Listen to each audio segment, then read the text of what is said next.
अच्छा, आज की क्लास तो बड़ी इंपॉर्टेंट क्लास है। अगर आज की क्लास अगर आप नहीं लेते तो आपने जितना पीछे पढ़ा है वो सारा आपके किसी काम का नहीं है, और जो आगे पढ़ोगे वो भी किसी काम का नहीं। तो ये जो क्लास है ना, ये बहुत इंपॉर्टेंट है। आप लोग सबसे पहला काम क्या करेंगे आज की क्लास के अंदर? हम लोगों ने लास्ट क्लास के अंदर जो क्वेश्चन करा था, जैसे मैंने खोल के रखा हुआ है अपनी नोटबुक के अंदर, तो आप भी अपनी नोटबुक के अंदर इस क्वेश्चन को, जो इसका सोल्यूशन है, उसको आप खोल के अपने पास रख लीजिए। ये हम लोगों ने क्वेश्चन करा था लास्ट क्लास के अंदर। एक मार्जिनल प्रॉफिट स्टेटमेंट बनाई थी और एक एब्जॉर्प्शन प्रॉफिट स्टेटमेंट बनाई थी। तो ये दोनों जो प्रॉफिट स्टेटमेंट्स थी, ये आप अपने पास खोल ले और रख लीजिए, क्योंकि आज मैं बड़ी खतरनाक बात और बड़ी कॉन्सेप्चुअल बात करने वाला हूँ। जब रेडी हो जाएं तो मुझे बताइएगा, मैं तब बात करना स्टार्ट करूंगा। सब लोग ये क्वेश्चन निकाल के रख लें अपने पास, और जो मैं कर रहा हूँ वो आप साथ अपने साथ साथ करते रहिएगा। जाहिर सी बात है, आपके पास हाईलाइटर नहीं होगा तो आप पेंसिल से ही करते रहेंगे वही काम जो मैं कर रहा हूँ। लेकिन अभी जो मैं बात करने वाला हूँ, ये बस आखिरी बात होगी। स्टार्ट करते हैं और बात करना स्टार्ट करते हैं। देखिए, सबसे पहले हमें एग्जामिनर ने बोला था एक प्रॉफिट स्टेटमेंट बनाइए एब्जॉर्प्शन कॉस्टिंग को इस्तेमाल करते हुए, और फिर एग्जामिनर ने बोला था एक मार्जिनल कॉस्टिंग स्टेटमेंट बनाइए, यानी कि प्रॉफिट स्टेटमेंट बनाइए जिसके अंदर आप मार्जिनल कॉस्टिंग इस्तेमाल करते हुए प्रॉफिट को कैलकुलेट करें। हमने दो डिफरेंट प्रॉफिट्स कैलकुलेट करे थे। एक प्रॉफिट आया था, अब जरा सुनिएगा, एक प्रॉफिट आया था 344,000, राइट, और दूसरा प्रॉफिट आया था 440,000। हालांकि इंफॉर्मेशन एक ही थी, चीजें एक ही थी, लेकिन मैंने दो डिफरेंट अप्रोच इस्तेमाल के सवाल को सॉल्व किया, या दो अप्रोचेस को या दो डिफरेंट अप्रोचेस को इस्तेमाल करते हुए जब सवाल को सॉल्व किया, तो मेरा प्रॉफिट अंडर एब्जॉर्प्शन अलग आ रहा है और मेरा प्रॉफिट अंडर मार्जिनल अलग आ रहा है। अच्छा, अगर हम बात करना स्टार्ट करें, हम सारी चीजों को एक एक करके ब्रेक करना स्टार्ट करें। सबसे पहले बात करते हैं सेल्स की। मैंने सेल्स कितना रिकॉर्ड किया था? 140,000 यहां पे रिकॉर्ड किया था, मानते हैं।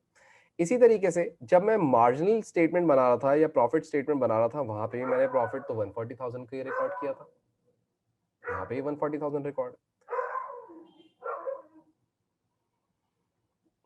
फिर उसके बाद डायरेक्ट मटेरियल मैंने रिकॉर्ड किया 240,000 का, यहाँ पे भी डायरेक्ट मटेरियल 240,000 का रिकॉर्ड किया। दोनों जगह सेम सेम चल रही है, दोनों बातें बराबर चल रही है। इसी तरीके से डायरेक्ट लेबर मैंने रिकॉर्ड किया 216,000 का, तो इसी तरीके से यहाँ पे भी 216,000 का डायरेक्ट लेबर रिकॉर्डेड है। फिर इसी तरीके से 120,000 का मैंने वेरिएबल प्रोडक्शन ओवरहेड्स रिकॉर्ड किया, वही 120,000 का वेरिएबल प्रोडक्शन ओवरहेड्स मैंने यहाँ पे भी रिकॉर्ड किया, राइट। अच्छा भाई, फिर उसके बाद हम लोगों ने यहाँ पे रिकॉर्ड किया था एब्जॉर्ब्ड ओवरहेड। क्या रिकॉर्ड किया था? Absorbed overhead. वो कितने का रिकॉर्ड किया था हमने? 384,000 का रिकॉर्ड किया था। लेकिन अगर आप यहाँ पे आके देखें तो मैंने जो ओवरहेड्स रिकॉर्ड किए थे वो 320,000 के रिकॉर्ड किए थे। लेकिन याद रखिएगा, याद रखिएगा, ये 320,000 जो मैंने यहां रिकॉर्ड किया, ये 320,000 यहां पे भी रिकॉर्डेड है। अगर आप नोटिस करें, अगर आप नोटिस करें तो यहां पे मैंने क्रॉस प्रॉफिट के नीचे दोबारा से कितना ऐड कर दिया था? 64,000 ऐड कर लिया था। तो अगर आप इन दोनों को प्लस कर ले तो ये वही 320,000 बन जाएगा, यानी कि वहां पे भी 320,000 ही रिकॉर्डेड है और यहाँ पे भी 320,000 ही रिकॉर्डेड है। यानी कि अगर आप 84,000 में से 64,000 को सब्ट्रैक्ट कर लीजिए, यानी कि 384,000 माइनस 64,000, तो हमारे पास ये वही 3,20,000 की फिगर आ जाती है। यानी कि ये जो 3,20,000 पे मैंने यहाँ पे रिकॉर्ड किया था, उसी 3,20,000 को मैंने मार्जिनल स्टेटमेंट के अंदर या प्रॉफिट स्टेटमेंट अंडर मार्जिनल के अंदर भी मैंने रिकॉर्ड किया, लेकिन उधर डिफरेंट तरीके से रिकॉर्ड हुआ।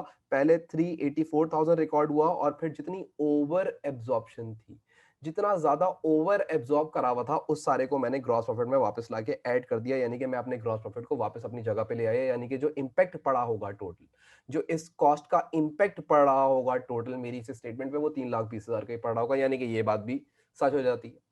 उसके बाद अगर हम देखें तो यहाँ पे हम लोगों ने वेरिएबल सेल्स ओवरहेड रिकॉर्ड किए हुए थे 144,000 के। यहाँ पे भी वेरिएबल ओवरहेड्स रिकॉर्ड किए हुए हैं 144,000 के। कोई डिफरेंस नजर नहीं आ रहा। उसी तरीके से यहाँ पे हम लोगों ने एडमिन ओवरहेड्स रिकॉर्ड किए थे 80,000 के। यहाँ पे भी 80,000 के एडमिन ओवरहेड्स रिकॉर्ड किए हुए। यहां पे हम लोगों ने रिकॉर्ड किया था सेल्स या फिक्स सेल्स ओवरहेड 1,20,000 रुपए के, यही 1,20,000 रुपए के सेल्स फिक्स ओवरहेड्स यहां पे भी रिकॉर्डेड है। यानी कि अगर आप नोटिस करें तो मोर और लेस ये दोनों स्टेटमेंट सेम हरकतें ही कर रही हैं, सेम काम ही कर रही हैं, लेकिन फिर भी दोनों के प्रॉफिट्स में डिफरेंस आ रहा है। वो डिफरेंस पता है किस चीज का आ रहा है? यहां पे आपने क्लोजिंग इन्वेंट्री जो वैल्यू करी थी वो कितने की वैल्यू करी थी? 2,40,000 रुपए की, और ओपनिंग इन्वेंट्री तो थी नहीं, तो यहां पे आपने वो कितनी वैल्यू करी थी? निल वैल्यू करी थी, यानी कि जीरो वैल्यू करी थी। और अगर आप यहां पे आके देखें तो यहां पे आपने क्लोजिंग इन्वेंट्री कितनी वैल्यू करी है? 14400 की क्लोजिंग इन्वेंट्री वैल्यू करी है। ओपनिंग इन्वेंट्री तो यहां पे भी वैल्यू नहीं करी, क्योंकि opening inventory was nil already, वो हमारे पास तो थी। तो इसका मतलब ये नजर आया कि इन दोनों प्रॉफिट स्टेटमेंट में हर बात सेम रिकॉर्ड हो रही है, हर चीज सेम रिकॉर्ड हो रही है। सिर्फ और सिर्फ अगर मुझे डिफरेंस नजर आ रहा है तो वो किसके अंदर नजर आ रहा है? इन्वेंट्रीज के अंदर। अगर ओपनिंग इन्वेंट्री होती तो वो भी डिफरेंट होती, अगर ओपनिंग इन्वेंट्रीज भी होती तो वो भी डिफरेंट होती। तो हम लोगों ने जब ये मार्जिनल कॉस्टिंग और एब्जॉर्प्शन कॉस्टिंग पढ़ना स्टार्ट किया था तो हमने ये देखा था कि ये कुछ नहीं, इन्वेंट्री वैल्यूएशन की टेक्निक्स है, इन्वेंट्री को वैल्यू करने की टेक्निक्स है। इसका मतलब जो मेरा अंडर एब्जॉर्प्शन प्रॉफिट आ रहा है और जो मेरा अंडर मार्जिनल कॉस्टिंग प्रॉफिट आ रहा है, इन दोनों प्रॉफिट में जो डिफरेंस है वो डिफरेंस भी किसका होगा? इन्वेंट्री का डिफरेंस होगा। किसका डिफरेंस होगा? इन्वेंट्री का डिफरेंस होगा। पहले हम एक काम करते हैं, आप सब मेरे साथ कैलकुलेटर यूज करेंगे, क्योंकि ये बात अगर मैं समझाने में कामयाब हो गया तो सारी चीजें। यहां पे प्रॉफिट कितना था? 4,40,000 का। मैं यहां पे लिखता हूं इसका प्रॉफिट 4,40,000 रुपए। डन। माइनस इसका प्रॉफिट कितना था? 344,000। 344,000, ये 344,000 और 4,40,000 का डिफरेंस कितना आ रहा है? जरा कैलकुलेट तो करो। मैंने सबको बोला था कि कैलकुलेटर्स हाथ में रखिए। 96,000। ठीक है। अगर मैं आपसे बोलूं कि यहां पे आपने जो अपनी ओपनिंग इन्वेंट्री तो रिकॉर्ड ही नहीं करी थी क्योंकि वो जीरो थी, आपकी क्लोजिंग इन्वेंट्री जो थी अंडर मार्शल वो कितनी थी? 2,40,000 थी। 2,40,000 थी। और अंडर मार्जिनल जो थी वो कितनी थी? 1,00,000, सॉरी, हाँ, 1,44,000 की। यहां पे कितनी थी? 1,44,000 की थी। जरा इन दोनों का भी डिफरेंस निकालें, कितना आ रहा है? 2,40,000 माइनस 144,000, 96,000। यानी कि मार्जिनल कॉस्टिंग और एब्जॉर्प्शन कॉस्टिंग के जो प्रॉफिट में डिफरेंस आता है वो किसी और वजह से नहीं, सिर्फ और सिर्फ उनकी इन्वेंट्रीज की वजह से आता है। क्योंकि मार्जिनल कॉस्टिंग और एब्जॉर्प्शन कॉस्टिंग जब अपनी इन्वेंट्री की वैल्यू कैलकुलेट करते हैं तो मार्जिनल कॉस्टिंग बोलता है फिक्स कॉस्ट पर यूनिट इसके अंदर जानी चाहिए, और एब्जॉर्प्शन कॉस्टिंग बोलता है फिक्स कॉस्ट पर यूनिट इसके अंदर नहीं जानी चाहिए। तो इससे ये बात हमें क्लियर हो जाती है, इससे ये बात हमें समझ आना शुरू हो जाती है कि इन दोनों के जो प्रॉफिट्स में डिफरेंस आ रहा है, इन दोनों के प्रॉफिट्स में जो डिफरेंस आ रहा है वो किसी और वजह से नहीं बल्कि इन्वेंट्री वैल्यूएशन टेक्निक की वजह से आ रहा है। एब्जॉर्प्शन कॉस्टिंग ने इस वैल्यू के अंदर फिक्स्ड कॉस्ट पर यूनिट को शामिल किया है, लेकिन एब्जॉर्प्शन कॉस्टिंग ने इस वैल्यू के अंदर फिक्स कॉस्ट पर यूनिट को शामिल नहीं किया है। सिर्फ ये ही डिफरेंस है, सिर्फ ये ही फर्क है जिसकी वजह से प्रॉफिट अंडर एब्जॉर्प्शन और प्रॉफिट अंडर मार्जिनल डिफर करता है, यानी कि दोनों अलग अलग आते हैं। अच्छा, अब मैं आपको यहां पे एक चीज लिखता हूं और उसके बारे में फिर हम बात करना स्टार्ट करते हैं। क्या अभी तक जो मैंने बात करी है आपने मेरे ख्याल से सारी चीजें, कैलकुलेटर हाथ पे रखोगे तो बातें समझ आएंगी और नहीं रखोगे तो नहीं समझ आएगी। तो सबने कैलकुलेटर हाथ में रखा हुआ है और अभी तक जो मैंने बातें समझाई हैं क्या वो बातें आपको सबको समझ आ गई हैं? उसके अंदर कोई इशू नहीं है, उसके अंदर कोई प्रॉब्लम नहीं है, हम आगे बात कर सकते हैं। सबको क्लियर है कि जो डिफरेंस आता है, बाकी तमाम चीजें तो मैंने आपको खुद मैच करके बताई, ये भी ब्लू है, ये भी सारे ब्लू हैं, सिर्फ फर्क कहां है? येलो में। तो येलो क्या चीज है? इन्वेंट्री है। सिर्फ इन्वेंट्री का ही फर्क है, और वो फर्क भी मैंने आपको बता दिया, उधर की इन्वेंट्री और इधर की इन्वेंट्री उठाओ तो 96,000 का फर्क है, और प्रॉफिट्स के भी फर्क उठाओ तो 96,000 का फर्क है। यानी कि इसका मतलब ये बड़ा क्लियर हो जाता है कि जो डिफरेंस आएगा इन्वेंट्री के अंदर, ये डिफरेंस क्यों आ रहा होगा? सिर्फ और सिर्फ इन्वेंट्री वैल्यूएशन टेक्निक्स चेंज होने की वजह से आ रहा होगा। अच्छा भाई, अब मैं यहां पे एक चीज लिखता हूं, मैं बोलता हूं, आप भी मेरे साथ साथ लिखिएगा, why profit under marginal and profit under absorption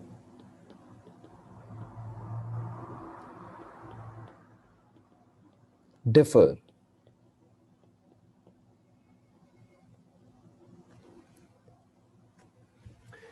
क्यों डिफर करते हैं? वजह क्या है? ऐसी क्या वजह हो रही है जिसकी वजह से प्रॉफिट अंडर मार्जिनल और प्रॉफिट अंडर एब्जॉर्प्शन आपस में क्या करेंगे, एक दूसरे को डिफर करेंगे, यानी कि फर्क लेके आएंगे। तो याद रखिएगा, वो जो फर्क आ रहा होगा वो इन दो रीजंस की वजह से आ रहा होगा। वो सिर्फ इन दो रीजंस की वजह से आ रहा होगा, तीसरा कोई रीजन नहीं होगा जिंदगी में। पहला रीजन, फिक्स्ड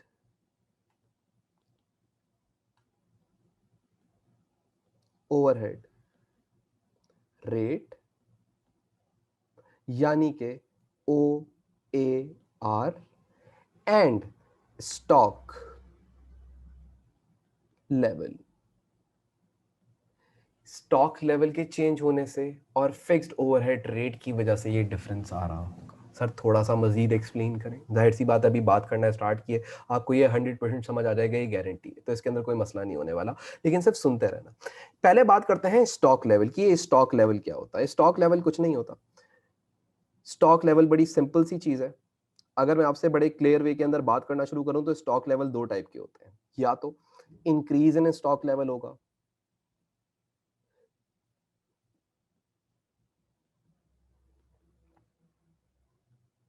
या फिर decrease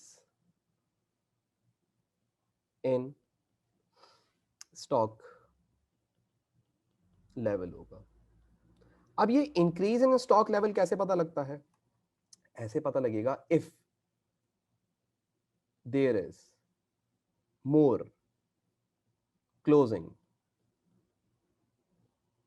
inventory as compared to opening inventory. यानी कि फर्ज करिए मेरे पास ओपनिंग इन्वेंट्री के अंदर जो यूनिट्स पड़े हुए थे, वो मेरे पास पड़े हुए थे 400 यूनिट्स, या चलें अज्यूम कर लीजिए पड़े हुए थे 0 यूनिट्स। क्लोजिंग इन्वेंट्री के अंदर मेरे पास यूनिट्स पड़े हुए हैं 600 यूनिट्स। तो मुझे बताइए ये इंक्रीज इन स्टॉक लेवल है या डिक्रीज इन स्टॉक लेवल है? साल के शुरू में 0 यूनिट्स थे, अब 600 हो गए, तो मुझे ये नजर आया कि ये इंक्रीज इन स्टॉक लेवल है। तो एक चीज कितने से इंक्रीज आ रहा है? 600 से। और डिक्रीज इन स्टॉक लेवल कब आएगा? ये तब आएगा if the closing inventory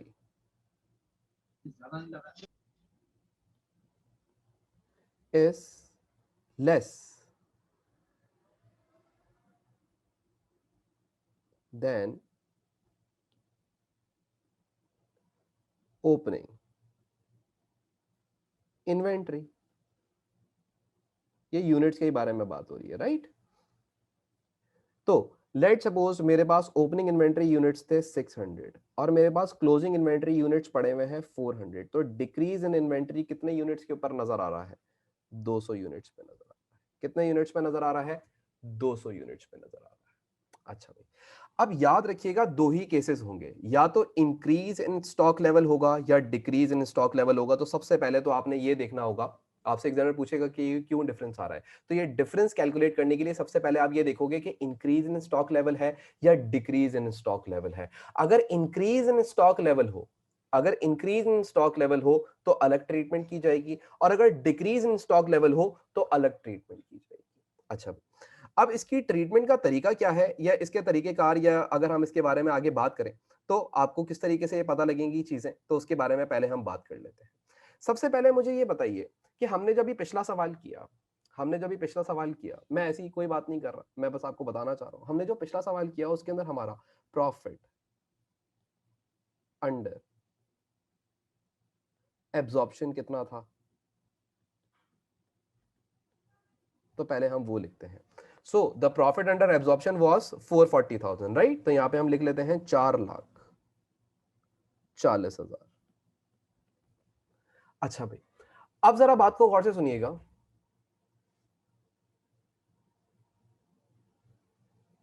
sir ये इंक्रीज या डिक्रीज हो क्यों रहा है यार, इन्वेंटरी ओपनिंग में 10,000 पड़ी हुई थी, अभी 8,000 यूनिट्स बचे हैं, तो ऐसा नहीं हो सकता क्या? मतलब ये जरूरी थोड़ी है कि जितना ओपनिंग में पड़ा हो उतना ही क्लोजिंग में भी इन्वेंटरी पड़ा हो, कभी आपने ऐसा सोचा? नहीं हो सकता। तो ये डिक्रीज और इंक्रीज इन्वेंटरी के लेवल के अंदर आएगा ही आएगा, सही है। डिक्रीज और इंक्रीज हमेशा आएगा, क्योंकि मैंने साल के शुरू में कुछ और इन्वेंटरी पड़ी हुई होती है, साल के आखिर में कुछ और इन्वेंटरी पड़ी हुई होती है। अभी इस सवाल के अंदर ओपनिंग इन्वेंटरी यूनिट्स कितने था, लेवल 0 था, क्लोजिंग इन्वेंटरी कितना था, 600 था, अभी आप करते हुए आए हो पीछे। अच्छा जी, तो यहां पे जो हमारे पास प्रॉफिट अंडर एब्जॉर्प्शन है वो कितना आ रहा है, वो आ रहा है हमारे पास 440,000। अच्छा, अब मैं इसको थोड़ा सा करीब करके लिखता हूं, क्योंकि इसी के बारे में मैंने आगे कुछ और बात भी करनी है। 4,40,000 रुपए।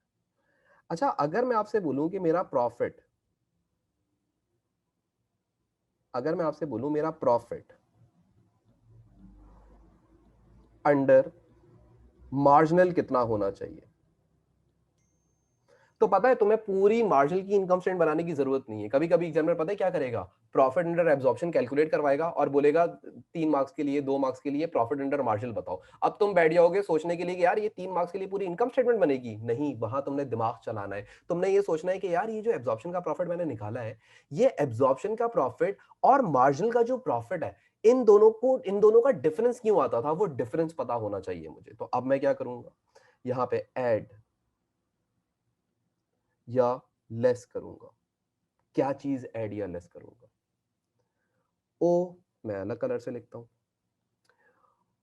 ओ A R into change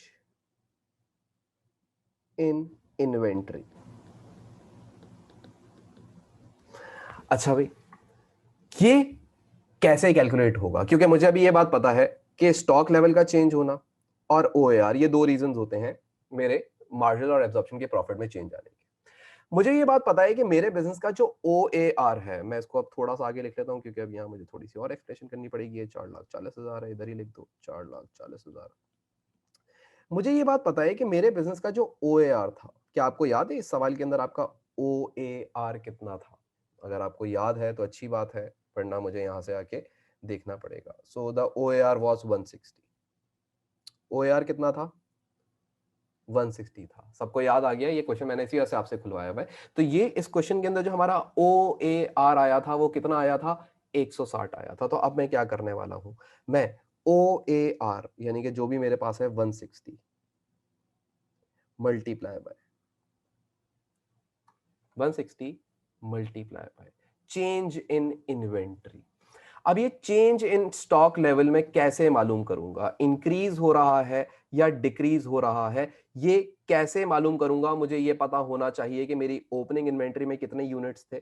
their were no units in my opening inventory, whereas closing inventory के अंदर कितने यूनिट्स पड़े में है? 600 यूनिट्स पड़े में है। ओपनिंग इन्वेंट्री में कितने यूनिट्स थे? नील थे, क्योंकि opening inventory was not given in the question. So जो इंक्रीज आया वो पूरा 600 का आ गया। अगर 100 यूनिट्स पहले पड़े हुए होते और अब 600 हो गए होते तो कितने का इंक्रीज आया होता? 500 का आया होता। अगर पहले 700 यूनिट पड़े होते और अब 600 आ गए, अब 600 पड़े हुए होते तो फिर कितने का डिक्रीज आया होता? 100 का डिक्रीज आया होता। तो मैं कोई मुश्किल बात नहीं कर रहा, आप कैसे भी रख के इस बात को सोच सकते हैं, सही है। अब मैं क्या करूंगा, मैं बोलूंगा ये मेरा जो चेंज इन स्टॉक लेवल आ रहा है वो कैसे पता लग रहा है? ओपनिंग के अंदर 0 यूनिट्स थे और क्लोजिंग के अंदर 600 यूनिट्स पड़े हुए हैं मेरे पास सवाल के अंदर।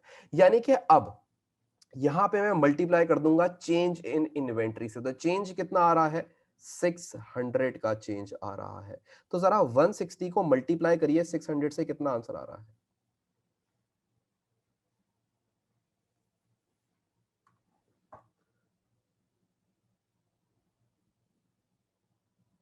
96,000। और ये 96,000 है भी क्या? ये ओ ए आर और चेंज इन इन्वेंट्री का ही डिफरेंस है। तो यहां पे मुझे 96,000, अब सवाल ये उठेगा कि प्लस करना पड़ेगा या माइनस करना पड़ेगा। ये समझने के लिए अभी तो आपको आंसर पता है कि आंसर मेरे ख्याल से समथिंग वो आ रहा था, इससे कम आ रहा था, मेरे ख्याल से 344 आ रहा था, तो आप तो इसमें से तो अभी माइनस कर देंगे। लेकिन पेपर में आप कैसे सोचते हैं कि ये आंसर में ऐड करना है या लेस करना है? तो इसके लिए आपको मैं एक चीज सिखाने वाला हूं जो कि है डिसीजन रूल। अब ये भी आप मेरे साथ साथ लिखेंगे, डिसीजन रूल। चलें जी, तो मेरे साथ साथ लिखना शुरू कीजिएगा। Decision rule number 1, in the case of increase in inventory level। अगर आप सवाल में देखें कि इंक्रीज इन इन्वेंट्री लेवल आ रहा है, अगर आप सवाल में देखें कि इंक्रीज इन इन्वेंट्री लेवल आ रहा है, तो आपको यह चीज पता होनी चाहिए कि एब्जॉर्प्शन कॉस्टिंग के थ्रू जो प्रॉफिट आएगा वो हमेशा ज्यादा होगा, और मार्जिनल कॉस्टिंग के थ्रू जो प्रॉफिट आएगा वो हमेशा कम होगा।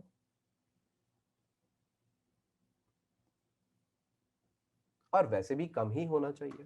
अगर क्लोजिंग इन्वेंट्री बढ़ी हुई है तो क्लोजिंग इन्वेंट्री यूनिट्स बढ़ने की वजह से आपको यह बात पता है कि एब्जॉर्प्शन कॉस्टिंग बड़ी कॉस्ट से मल्टीप्लाई करती है और मार्जिनल छोटी कॉस्ट से। मतलब सर, बड़ी कॉस्ट से मल्टीप्लाई करने का मतलब एब्जॉर्प्शन कॉस्टिंग क्लोजिंग इन्वेंट्री के यूनिट्स को मल्टीप्लाई करती होगी, direct material, direct labour, variable production overheads and fix production overhead, यानी कि वो चार कॉस्ट शामिल करती होगी इसके अंदर, तो उसकी क्लोजिंग इन्वेंट्री की वैल्यू बड़ी आती होगी।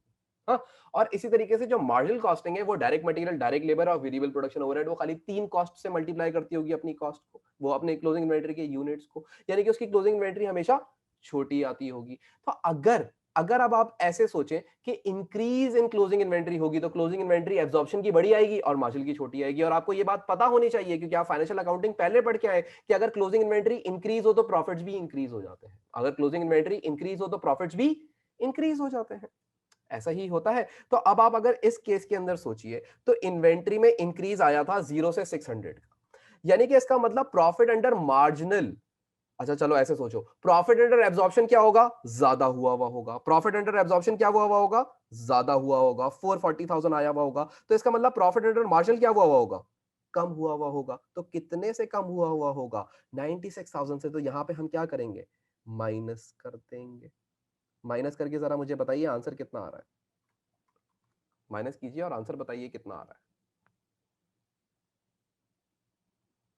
सब लोग कैलकुलेट करें। 344,000। और क्या आपको पता है जब आपने पूरी मार्जिनल कॉस्टिंग स्टेटमेंट तैयार की थी तो उसका भी आंसर कितना आ रहा था? 344,000 ही आ रहा था। ये देखो, ये नहीं बनाई, ये नहीं बनाई, तब भी 344,000 कैलकुलेट कर लिया खाली यहीं की इंफॉर्मेशन को देखते हुए। मैंने ये देखा कि ओएआर कितना है, मैंने ये देखा इसका प्रॉफिट कितना है, और मैंने ये देखा कि स्टॉक लेवल के अंदर चेंज कितना आ रहा है, तो मुझे पता लगा 600 का चेंज आ रहा है। और मुझे ये पता था कि क्लोजिंग इन्वेंटरी में स्टॉक बढ़ रहा है, इसका मतलब एब्जॉर्प्शन का प्रॉफिट ज्यादा होगा तो मार्जिन का कम आएगा, तो इसका और इसका इन्वेंट्री का, इसका और इन्वेंट्री का जो भी डिफरेंस आ रहा होगा उसको माइनस कर दूंगा। उसको क्या कर दूंगा? माइनस कर दूंगा। तो कहां पहुंच जाऊंगा? मार्जिनल कॉस्टिंग के प्रॉफिट स्टेटमेंट पे पहुंच जाऊंगा, यानी कि मार्जिनल कॉस्टिंग का प्रॉफिट कैलकुलेट कर लूंगा। और याद रखिएगा, याद रखिएगा, अभी तक जो मैंने आपसे बात करी है ये क्या चीज है? ये जो मैंने अभी यहां पे बनाई है इसको हम क्या कहते हैं? इसको हम कहते हैं प्रॉफिट। इसको हम कहते हैं प्रॉफिट रिकंसिलिएशन स्टेटमेंट। इसको हम क्या कहते हैं? प्रॉफिट रिकंसिलिएशन स्टेटमेंट कहते हैं, जो कि एग्जामिनर आपसे रिक्वायर्ड में भी देगा। ये तो एक हमने डिसीजन रूल देखा। डिसीजन रूल दूसरा भी हो सकता है। पहला केस तो ये देखा कि increase in case of increase in inventory, what if the case is of number 2, in the case of decrease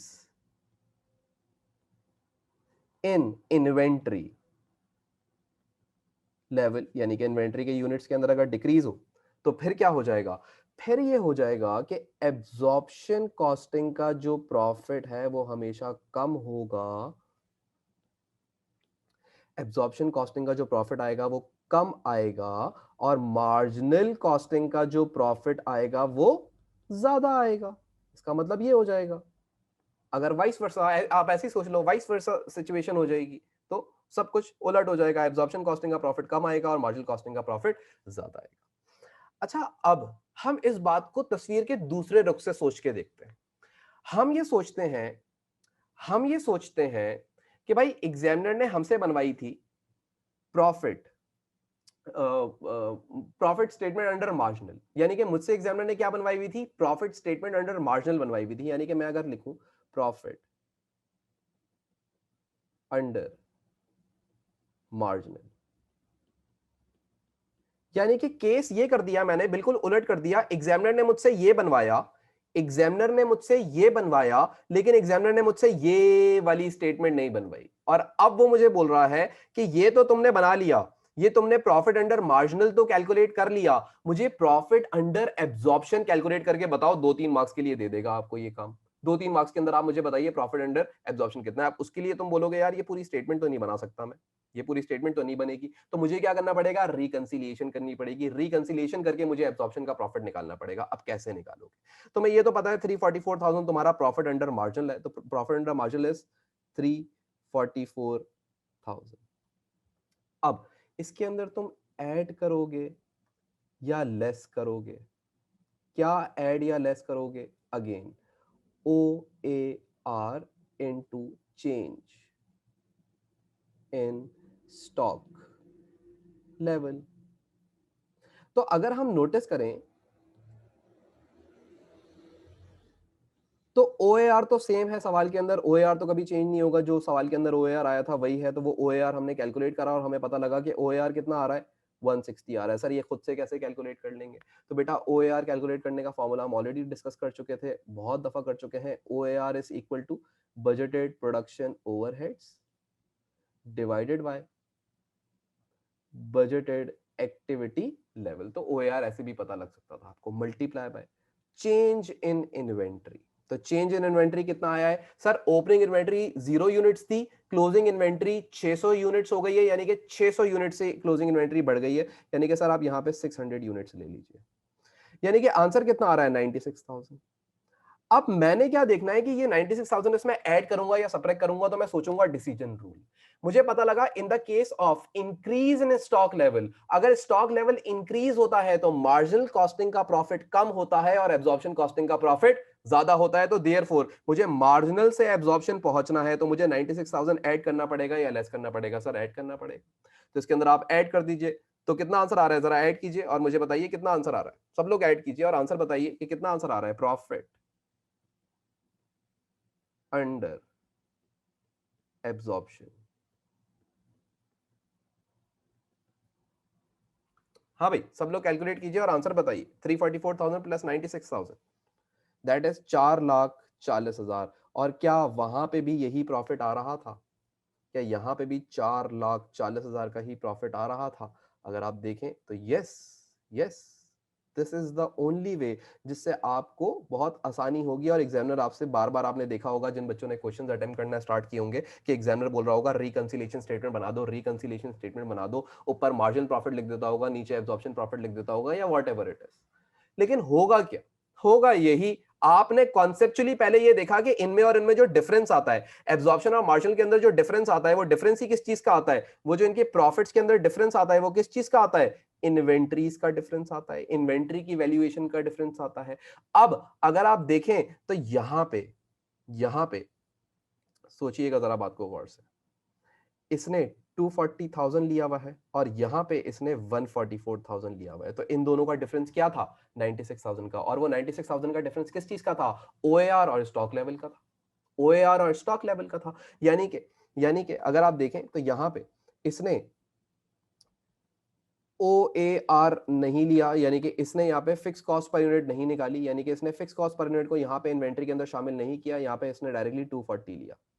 लेकिन अगर आप यहां पे देखें तो इसने इन्वेंट्री के अंदर कितना शामिल किया, टोटल कितनी वैल्यू शामिल करी, 400, यानी कि अगर हम देखें तो 400 और 240 को अगर हम डिफरेंस निकाल लें तो कितना डिफरेंस आता है, वही OAR का डिफरेंस आता है, क्योंकि दोनों अलग अलग तरीके से इन्वेंट्री को वैल्यू को टेक्निक करते थे ना, यानी कि दोनों अलग अलग तरीके से इन्वेंट्री वैल्यूएशन टेक्निक इस्तेमाल करते थे। यानी कि इसका मतलब ये जो एब्जॉर्प्शन कॉस्टिंग वाला था ये फिक्स्ड कॉस्ट पर यूनिट को भी इन्वेंट्री की कॉस्ट में शामिल करता था, और जो मार्जिनल कॉस्टिंग वाला था वो बोलता था फिक्स कॉस्ट पर यूनिट शामिल नहीं होनी चाहिए। तो बस वही डिफरेंस है जो इन दोनों के प्रॉफिट्स के अंदर भी डिफरेंस लेके आ रहा है। तो अगर आप नोटिस करें यहाँ पे, तो ये जो डिफरेंस आ रहा है, why profit under marginal and profit under absorption differ, क्यों डिफर करते हैं, उनकी वजह ही ये है कि फिक्स कॉस्ट पर यूनिट और स्टॉक लेवल का जो डिफरेंस होता है वही दोनों को अगर आप मल्टीप्लाई कर दो तो आपको डिफरेंस पता लग जाएगा, क्योंकि एक जो एब्जॉर्प्शन कॉस्टिंग है वो बोलता है फिक्स कॉस्ट पर यूनिट या fixed overhead rate per unit, या OAR जो होता है ये आप अपना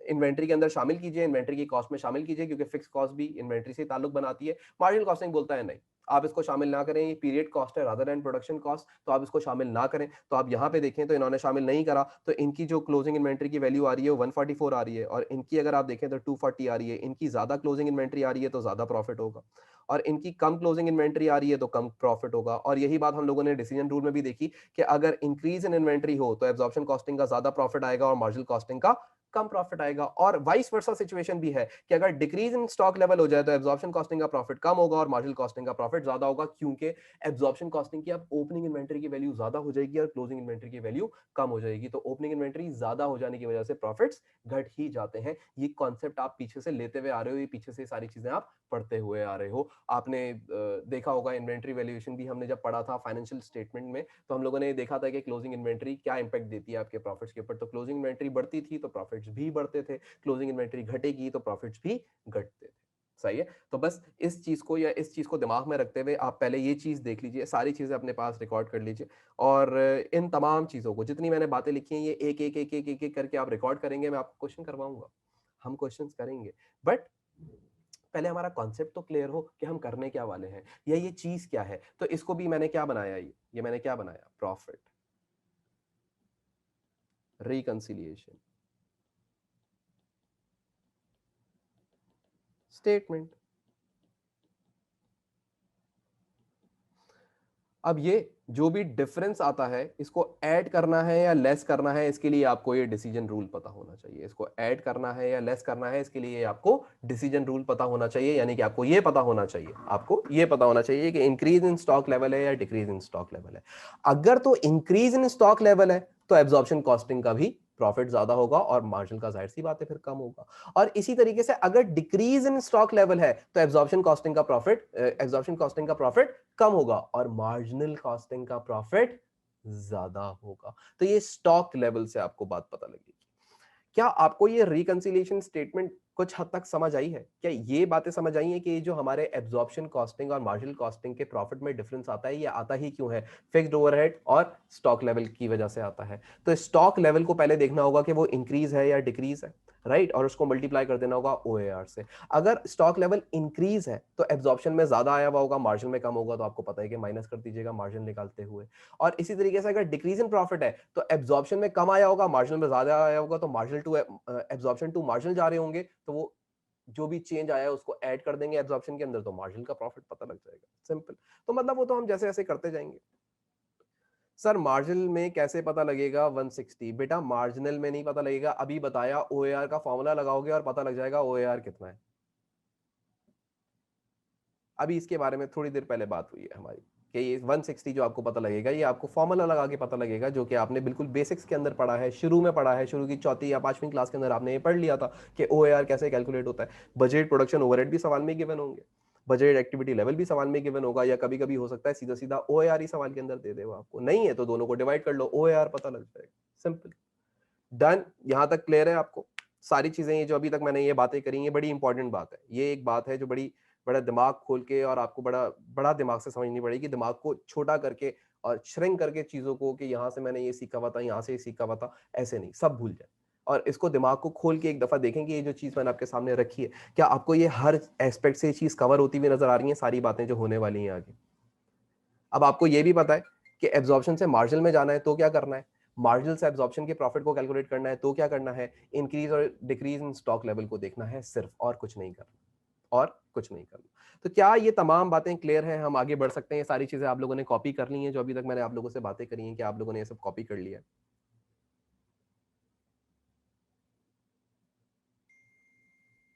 ये हम लोगों ने मेरे ख्याल से यहीं से स्टार्ट किया था। यस, इससे पहले तो हम बातें कर रहे थे कि क्यों हो रहा है ये डिफरेंस, तो वो डिफरेंस डन, क्लियर। अच्छा, अब याद रखिएगा ये चीजें आप पेपर से 2 दिन पहले मेरे पास लेके आके बैठेंगे ना, मैं आपको कभी जवाब नहीं दे सकता। सही है, मैं आपको कभी भी लेके नहीं बैठूंगा 1 घंटे के लिए, आधे घंटे के लिए। उस टाइम पे किसी के पास भी टाइम नहीं होता, ना तुम्हारे पास इतना टाइम है, ना मेरे पास इतना टाइम। जितनी चीजें होती जा रही हैं इनको दिमाग में बिठाते जाओ और रोज सीखते जाओ और लिखते जाओ।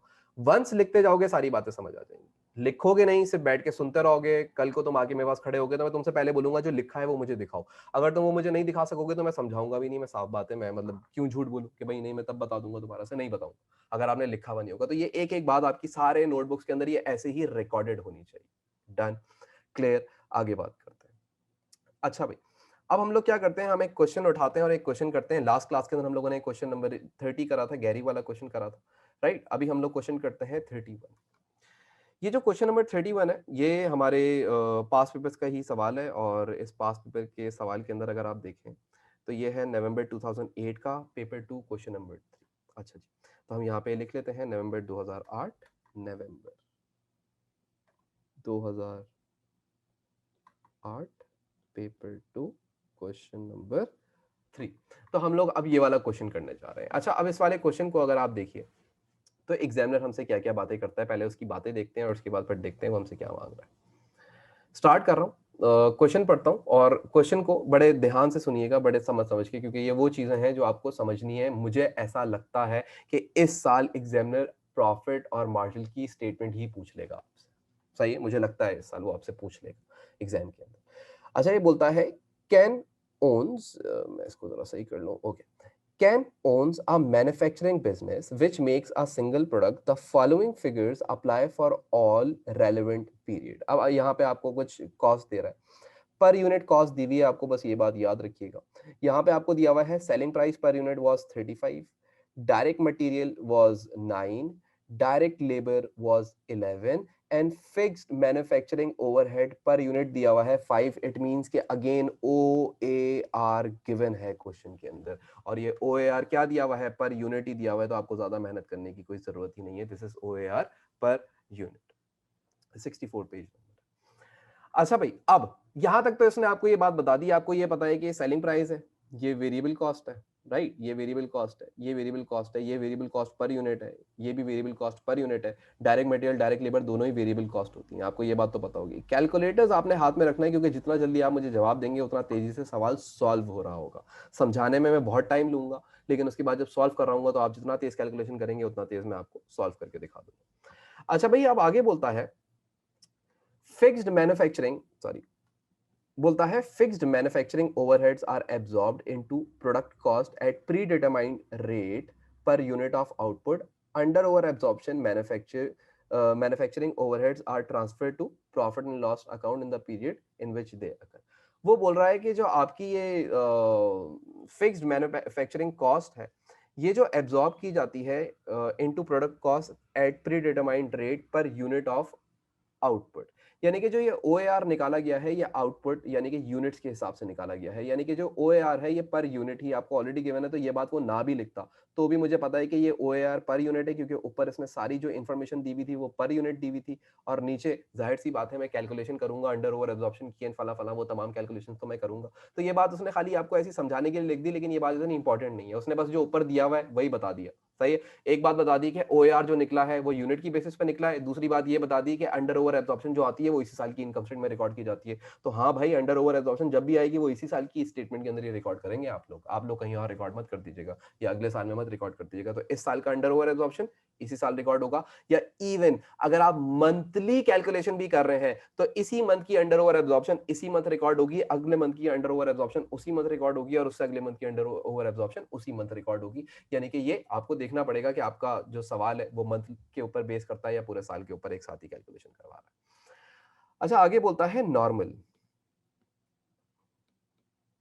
प्रोडक्शन इज 80,000 यूनिट पर अकाउंटिंग पीरियड, यानी कि यहां पे उसने क्या बता दिया कि 80,000 यूनिट्स पर अकाउंटिंग पीरियड बनाते हैं, यानी कि कितने यूनिट्स बनेंगे, 80,000 यूनिट्स वो जो है अकाउंटिंग पीरियड के ऊपर बना रहे होते हैं। यानी कि इन्होंने नॉर्मल प्रोडक्शन ऐसे सोची हुई है, एक्चुअल में जितना भी कर लें। अब ये पीरियड कुछ भी हो सकता है, ये पीरियड पर ईयर भी हो सकता है, ये पीरियड मंथली भी हो सकता है, लेकिन यहाँ पे अगर हम सवाल को वैसे ही देखें तो यहाँ पे इंफॉर्मेशन इसने मुझे मंथली के हिसाब से दी हुई है, यानी कि पर मंथ के हिसाब से दी हुई है सारी चीजें।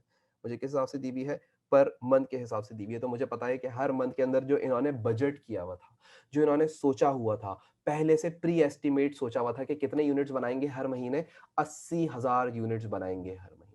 अगर मैं आपसे बोलूं, अगर मैं आपसे बोलूं कि सबसे पहली चीज इसने बोला था कि जो ये OAR है, ये कैसे कैलकुलेट करता है, ये बोलता है budgeted production overheads divided by budgeted activity level. अगर मैं आपसे बोलूं, क्या मुझे आप बता सकते हैं कि बजटेड प्रोडक्शन ओवरहेड्स कितने हैं सवाल के अंदर, तो आप बजटेड प्रोडक्शन ओवरहेड कैसे निकाल सकते हैं? आप बोलेंगे sir OAR into budgeted activity level. अब सर हमें ये बात तो पता है कि OAR सवाल के अंदर गिवन है $5, और ये जो $5 है ये पर यूनिट गिवन है, तो आप इसको मल्टीप्लाई कर दीजिएगा यूनिट से ही, 80,000 से ही, तो आपको पता लग जाएगा कि आपका बजटेड प्रोडक्शन ओवरहेड्स हैं तो हैं कितने के। तो जरा कैलकुलेट करके बताइए बजट प्रोडक्शन ओवरहेड्स कितने के आ रहे हैं।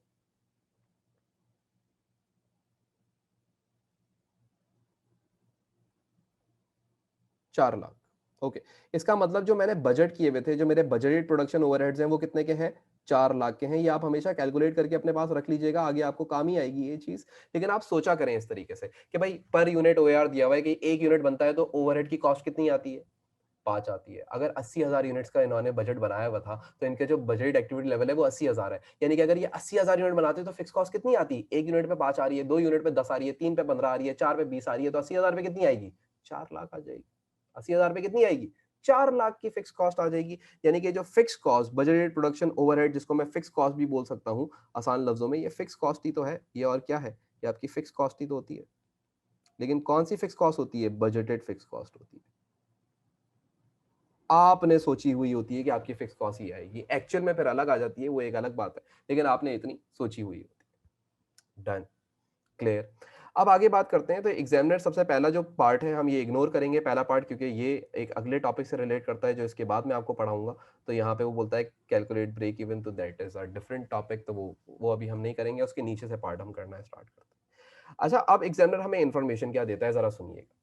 एग्जामिनर हमें इंफॉर्मेशन देना शुरू करता है, the following information has been acquired for last 3 accounting periods, यानी कि इनका जो अकाउंटिंग पीरियड है ये मंथली है मेरे ख्याल से, या मेरे ख्याल से मंथली नहीं है, हर फरवरी मार्च अप्रैल 3 3 महीने का इनका है, ठीक है। तो हाँ, यहाँ लिखा हुआ भी है 3 मंथ्स एंडेड, यानी कि इनका एक अकाउंटिंग पीरियड 3 मंथ्स का होता है। एक अकाउंटिंग पीरियड कितने का है, 3 मंथ्स का होता है, कोई पर मंथ भी बोल सकता है।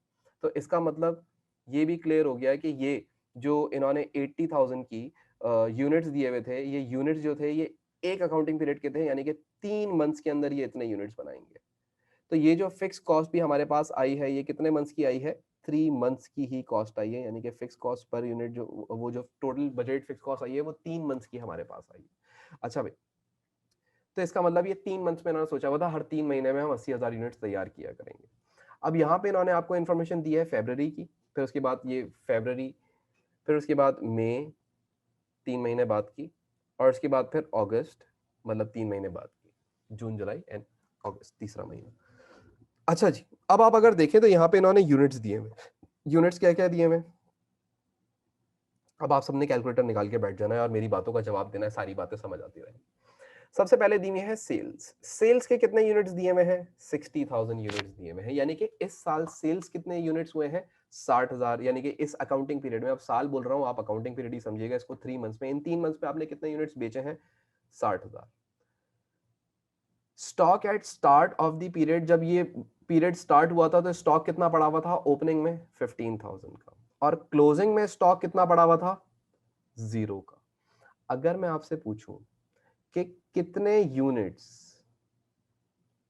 प्रोड्यूस किए गए हैं इस पीरियड के अंदर, कोई मुझे बच्चा बता सकता है, अल्लाह का बंदा मुझे बता सकता है सोच के कि कितने यूनिट्स होंगे जो इस साल इन्होंने प्रोड्यूस करे होंगे, 60,000 बेच दिए, साल के शुरू में 15,000 पहले से आपके पास यूनिट्स पड़े हुए थे और क्लोजिंग में कोई भी यूनिट्स नहीं बचे हैं। तो इसका मतलब इस साल आपने कितने नए यूनिट्स बनाए होंगे? सब लोग जरा कैलकुलेट तो करें, सब लोग जरा कैलकुलेट तो करें। इस साल हमने कितने यूनिट्स बनाए होंगे? मैं इसको आसान करता रहता हूं, मैं जितनी बार बोलूंगा उतनी बार तुम्हारे लिए बात आसान होगी। साल के शुरू में 15,000 यूनिट्स पड़े हुए थे और इस साल मैंने 60,000 यूनिट्स बेच दिए और साल के आखिर में कोई यूनिट नहीं बचा, तो मैंने मजीद कितने यूनिट्स बनाए होंगे? कितने यूनिट्स बनाने चाहिए? सब लोग सब कैलकुलेट करेंगे, क्योंकि एक पेज पे नहीं होगे तो मजा ही नहीं आएगा, फिर मुझे भी बात करने की कोई अजीब सा लगेगा, मैं क्यों तुम लोगों से इतनी बातें कर रहा हूं। सब लोग मुझे एक ही जवाब दे रहे हैं, 45,000 units. Yes, it is correct. मेरे पास साल के शुरू में 15,000 यूनिट्स पड़े हुए थे और मैंने 60,000 यूनिट्स बेच दिए और साल के आखिर में कोई यूनिट नहीं बचा हुआ। मैं आपको ऑलरेडी पहले भी बता चुका हूं कि इसका तरीका क्या होता है। इसका तरीका ये होता था, ओपनिंग इन्वेंट्री यूनिट्स यानी कि opening inventory plus units produce less units sold is equal to closing inventory units. यही तो फॉर्मूला था, यही तो हम लोग काम करते आए पीछे, हम लोगों ने इतनी दफा कैलकुलेट किया है। तो ओपनिंग इन्वेंट्री, अच्छा अभी हम लोगों ने क्या निकालना है? यूनिट्स प्रोड्यूस निकालना है। तो आप कैसे निकालेंगे? Closing inventory, right, plus units sold minus opening inventory is equal to units produced आ जाएगा। तो क्लोजिंग इन्वेंट्री कितनी है? 0। यूनिट सोल्ड कितने हैं? 60,000। ओपनिंग इन्वेंट्री यूनिट्स कितने हैं? 15,000। तो भाई कितना आंसर आ रहा है यूनिट्स प्रोड्यूस का? 45,000। और यार इतनी कैलकुलेशन करने की क्या जरूरत है? बच्चे थोड़ी हो। सोचो 15,000 पड़े हुए थे, 60,000 बेच दिए तो कितने बनाए होंगे मजीद? 15 पड़े हुए थे, 60 बेच दिए और कुछ नहीं बचा, तो कितने मजीद बनाए होंगे मैंने? भाई मैंने 45,000 बनाए होंगे। अब ये बात सबको क्लियर हो गई होगी, क्योंकि अब कोई टेंशन नहीं होने वाली। तो यहाँ पे जो यूनिट्स प्रोड्यूस हैं वो 45,000 यूनिट्स बनाए गए हैं। हालांकि हमने इस सेशन के अंदर जो प्रोडक्शन सोची थी वो अलग थी, लेकिन जाहिर सी बात है पहले से भी पढ़े हुए थे, तो कोई टेंशन नहीं। अच्छा जी, तो यहां तक तो बात हो गई। अब बात करते हैं नेक्स्ट पीरियड की, दैट वाज 31 मई को एंड हुआ था वो। 80,000 यूनिट्स की सेल करी है। साल के शुरू में 0 यूनिट्स थे, जाहिर सी बात है पिछले साल या पिछले पीरियड के आखिर में जब 0 यूनिट्स थे, तो इस साल के शुरू में भी 0 यूनिट्स ही होने थे। अचानक से कोई पैदा थोड़ी हो जाता यूनिट। हाँ, तो इसका मतलब ये तो कोई बात ही नहीं हुई। तो जो लास्ट ईयर क्लोजिंग यूनिट्स थे वो इस साल की ओपनिंग यूनिट्स होंगे, तो जाहिर सी बात है वो तो 0 ही होना था, वो तो 0 ही होना था। ये बात तो सबको पता होनी चाहिए। इस साल के शुरू में 0 यूनिट्स थे और आपके पास साल के आखिर में कितने यूनिट्स बच गए?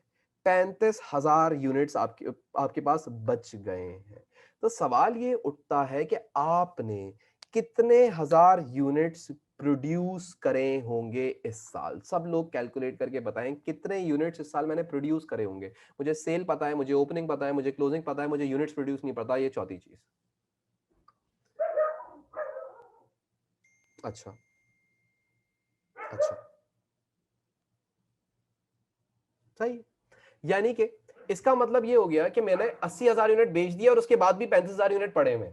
मैंने 80,000 यूनिट बेच दिए और उसके बावजूद भी मेरे पास 35,000 यूनिट पड़े हुए और ओपनिंग इन्वेंटरी तो थी 0। तो इसका मतलब मैंने कितने यूनिट बनाए होंगे? ये तमाम यूनिट्स मैंने बनाए ही होंगे, क्योंकि साल के शुरू में तो कोई यूनिट था ही नहीं। और 80,000 बेचे तो वो भी बनाए होंगे, और 35,000 पड़े में तो वो भी बनाए होंगे, क्योंकि साल के शुरू में तो कोई यूनिट ही नहीं था। तो दोनों को ही प्लस कर लोगे वैसे भी, वरना फॉर्मूले भी पुट कर सकते हो। तो जो भी मुझे आंसर बता रहे हैं मेरे ख्याल से सब लोग ये सही बता रहे होंगे, 1,15,000 यूनिट्स।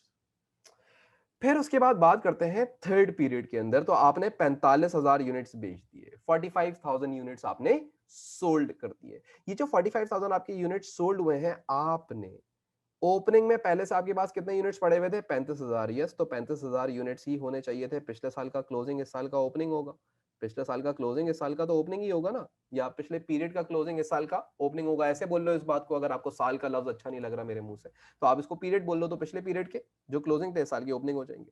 और फिर आपके पास साल के आखिर में कितने यूनिट्स बचे? 20,000 यूनिट्स बचे। तो सवाल ये उठता है कि इस साल आपने या इस पीरियड के अंदर आपने कितने यूनिट्स प्रोड्यूस किए होंगे? सब लोग कैलकुलेट करके और मुझे बता दीजिए। एक बच्चे ने बता दिया फौरन से।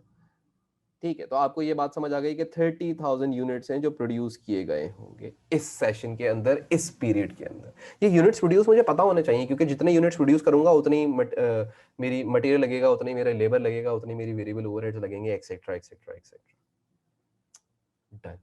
ऐसी बातें कर रहे थे हम, तो बातें कर रहे थे। अब देखते हैं एग्जामिनर हमसे क्या पूछता है। एग्जामिनर बोलता है कैलकुलेट द प्रॉफिट और loss in each period using marginal, calculate the profit और loss in each period using absorption. अच्छा, अब सबसे मजे की बात यह है, क्या आप लोगों में से किसी को याद है कि जब मैं मार्जिनल कॉस्टिंग स्टेटमेंट बनाता था, मैं ऐसे सोचता था पेपर के टाइम पे, आप भी सोचा करें, जब मैं मार्जिनल कॉस्टिंग स्टेटमेंट बनाता था तो जो मैं फिक्स्ड ओवरहेड लिखता था वो कौन से लिखता था, एक्चुअल, बजटेड या एब्जॉर्ब्ड। दोबारा से रिपीट करता हूं, जब मैं मार्जिनल कॉस्टिंग स्टेटमेंट बनाता था तो उसके अंदर जो मैं फिक्स्ड ओवरहेड रिकॉर्ड किया करता था तो वो कौन से रिकॉर्ड किया करता था, एक्चुअल, बजटेड या एब्जॉर्ब्ड, कौन से रिकॉर्ड किया करता था? एक बच्चे ने बताया, दूसरे ने बताया,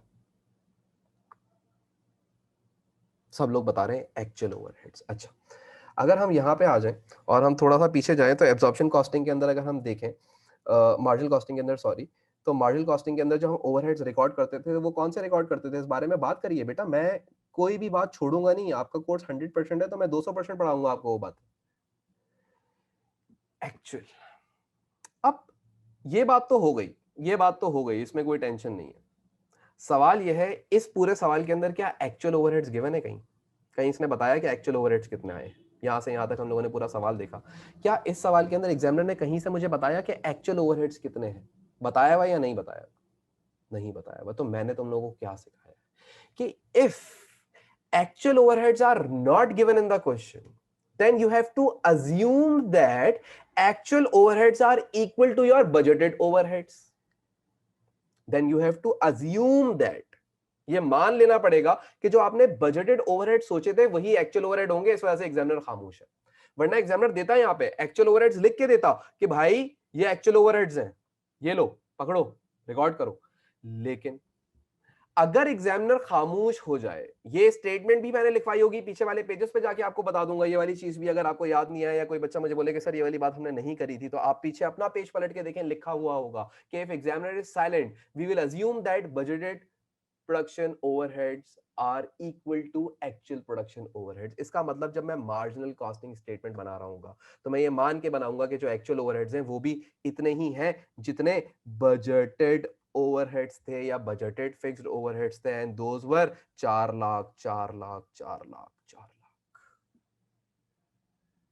yes, 4 lakh would be are actual fixed overheads. हम इसको यही मानेंगे, हम उधर बजटेड ओवरहेड नहीं लिख देंगे, वहां पे ये मान के लिखेंगे कि भाई एक्चुअल नहीं गिवन, तो यही मान लो कि जितना खर्चा सोचा था, जितने ओवरहेड्स की बात सोची थी कि रेंट 3 लाख का आएगा, आया ही 3 लाख, बात खत्म। तो 3 लाख ही रिकॉर्ड करो। एग्जामिनर इस वजह से खामोश है कि हाँ यार ये तो कुछ समझ जाए बच्चा, तो इस लेवल पे आगे वो आपके साथ इतना इस हद तक खेलता है, सही, इस हद तक बात करता है। तो ये तो हम लोगों ने वैसे ही पहले ही निकाल लिया था बातों बातों में, हम तो दिमाग चला के काम करते हैं ना, तो हमें पता होना चाहिए बजटेड प्रोडक्शन ओवरहेड कितने। जब बजटेड प्राइस गिवन हो सवाल के अंदर तो बजटेड प्रोडक्शन ओवरहेड्स आप निकाल सकते हैं। अच्छा, अब ये जो बजटेड प्रोडक्शन ओवरहेड है ये हर एक पीरियड के हैं।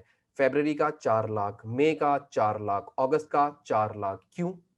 क्योंकि मैंने इसको डिवाइड किससे करा है, मैंने इसको डिवाइड किससे करा है, 80,000 से करा है। और 80,000 जो था वो कितने मंथ्स का एक्टिविटी लेवल था, 3 मंथ्स का एक्टिविटी लेवल था। तो मैंने तीनों को अलग अलग कैलकुलेट कर लिया, मैंने तीनों को अलग अलग कैलकुलेट कर लिया। 2 मिनट लो, और जितनी चीजें इधर मैंने वर्किंग करी हुई है इतनी ही वर्किंग आप अपनी नोटबुक या वो जो आपका बुक है, कॉस्टिंग की बुक है, उसके अंदर जो आपका ये पेज नंबर 64 है, उतनी ही वर्किंग आपने भी करी हुई होनी चाहिए, उतनी ही वर्किंग आपने भी करी हुई होनी चाहिए। क्योंकि जब तक सवाल को क्रैक नहीं करोगे, जब तक सवाल को खोलोगे नहीं, तब तक बातें दिमाग में आना नहीं शुरू होंगी, तब तक परेशान रहोगे बेटा। तो ये छोटी छोटी छोटी छोटी छोटी छोटी बातें, मैंने ये सारी बातें जितनी अभी करी है ना, कुछ नया नहीं पढ़ाया, वो सब बातें कर रहा हूं जो पिछले के दिनों में करता हुआ है। इस वजह से कह रहा हूं कि कॉस्टिंग एक बहुत मजे की चीज है अगर आप इसको समझ के पढ़े।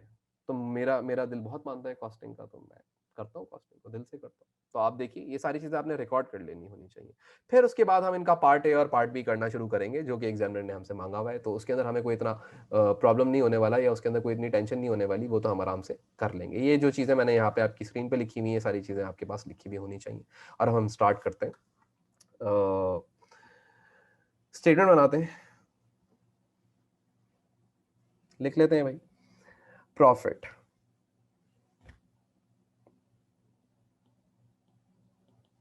Statement under marginal costing. यार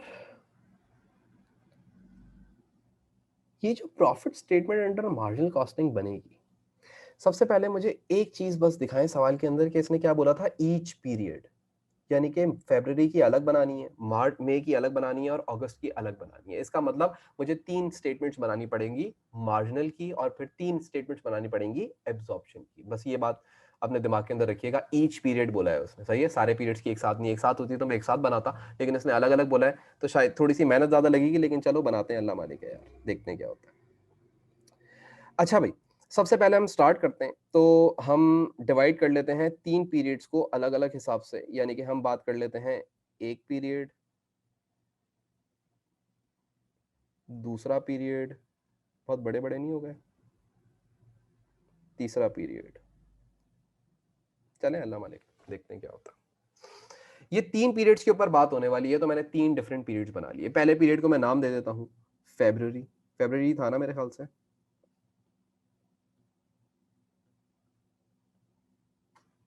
अच्छा भाई, उसके बाद फिर मई, और उसके बाद फिर मई जून जुलाई अगस्त, अगस्त होगा, ठीक है। तो इन 3 पीरियड्स के ऊपर मैं बात करने वाला हूं। अच्छा, अब ये मेरे पास जाहिर सी बात है जगह कम होगी, तो मैं फिगर जो है वो थाउजेंड्स हटा के कैलकुलेट कर लेता हूँ, तो शायद आसानी हो जाएगी। तो मैं ऊपर ही लिख देता हूँ कि मैं फिगर्स जो भी कैलकुलेट करूंगा यहाँ पे वो थाउजेंड्स में करूंगा, जो भी फिगर्स यहाँ पे कैलकुलेटेड होंगी वो थाउजेंड्स में होंगी। एग्जामिनर को मैं पहले से बता देता हूँ इस तरीके से, तो मैंने एग्जामिनर को आगाह कर दिया कि भाई ये जो भी फिगर्स मैं नीचे लिख रहा हूँ ये सब थाउजेंड्स के अंदर होंगी, क्योंकि आपने इतना सारा काम करने को दिया है और जगह कम दी हुई है। कोई मसला नहीं होने वाला, कोई टेंशन नहीं होने वाली, हम बस कैलकुलेशन करना स्टार्ट करते हैं। सबसे पहले अगर हम बात करें, अगर हम सबसे पहले बात करना स्टार्ट करें फेब्रुअरी की, तो फेब्रुअरी के अंदर भाई 2 कॉलम्स हम बना लेते हैं अब,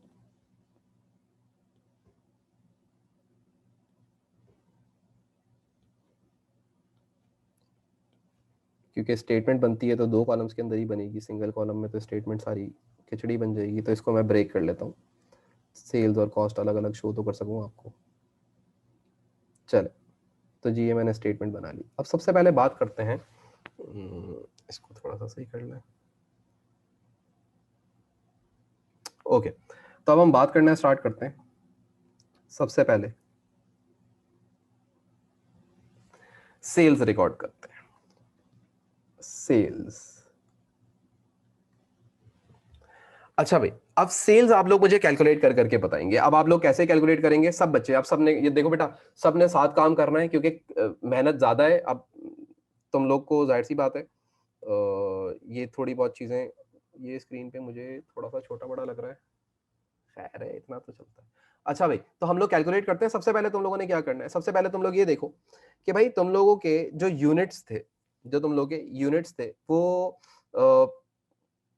सॉरी, फेब्रवरी में कितने यूनिट्स बेचे, 60,000 यूनिट बेचे। हर एक यूनिट कितने का बेच रहे थे, 35 का बेच रहे थे, राइट। तो फेब्रवरी की आप कैलकुलेशन कर लेंगे यहाँ पे, और आप लिखेंगे 60 के इंटू, अच्छा आप लोग मुझे एक साथ बताते जा रहे हो कैलकुलेट कर करके, बस सही है, फिर मैं इतनी ज्यादा यहाँ पे खिचड़ी नहीं बनाता। लेकिन सबको समझ आनी चाहिए, अगर किसी को ना समझ आए कि ये वाली सेल्स कैसे आई, तो प्लीज उसकी कैलकुलेशन मैं बता दूंगा आपको।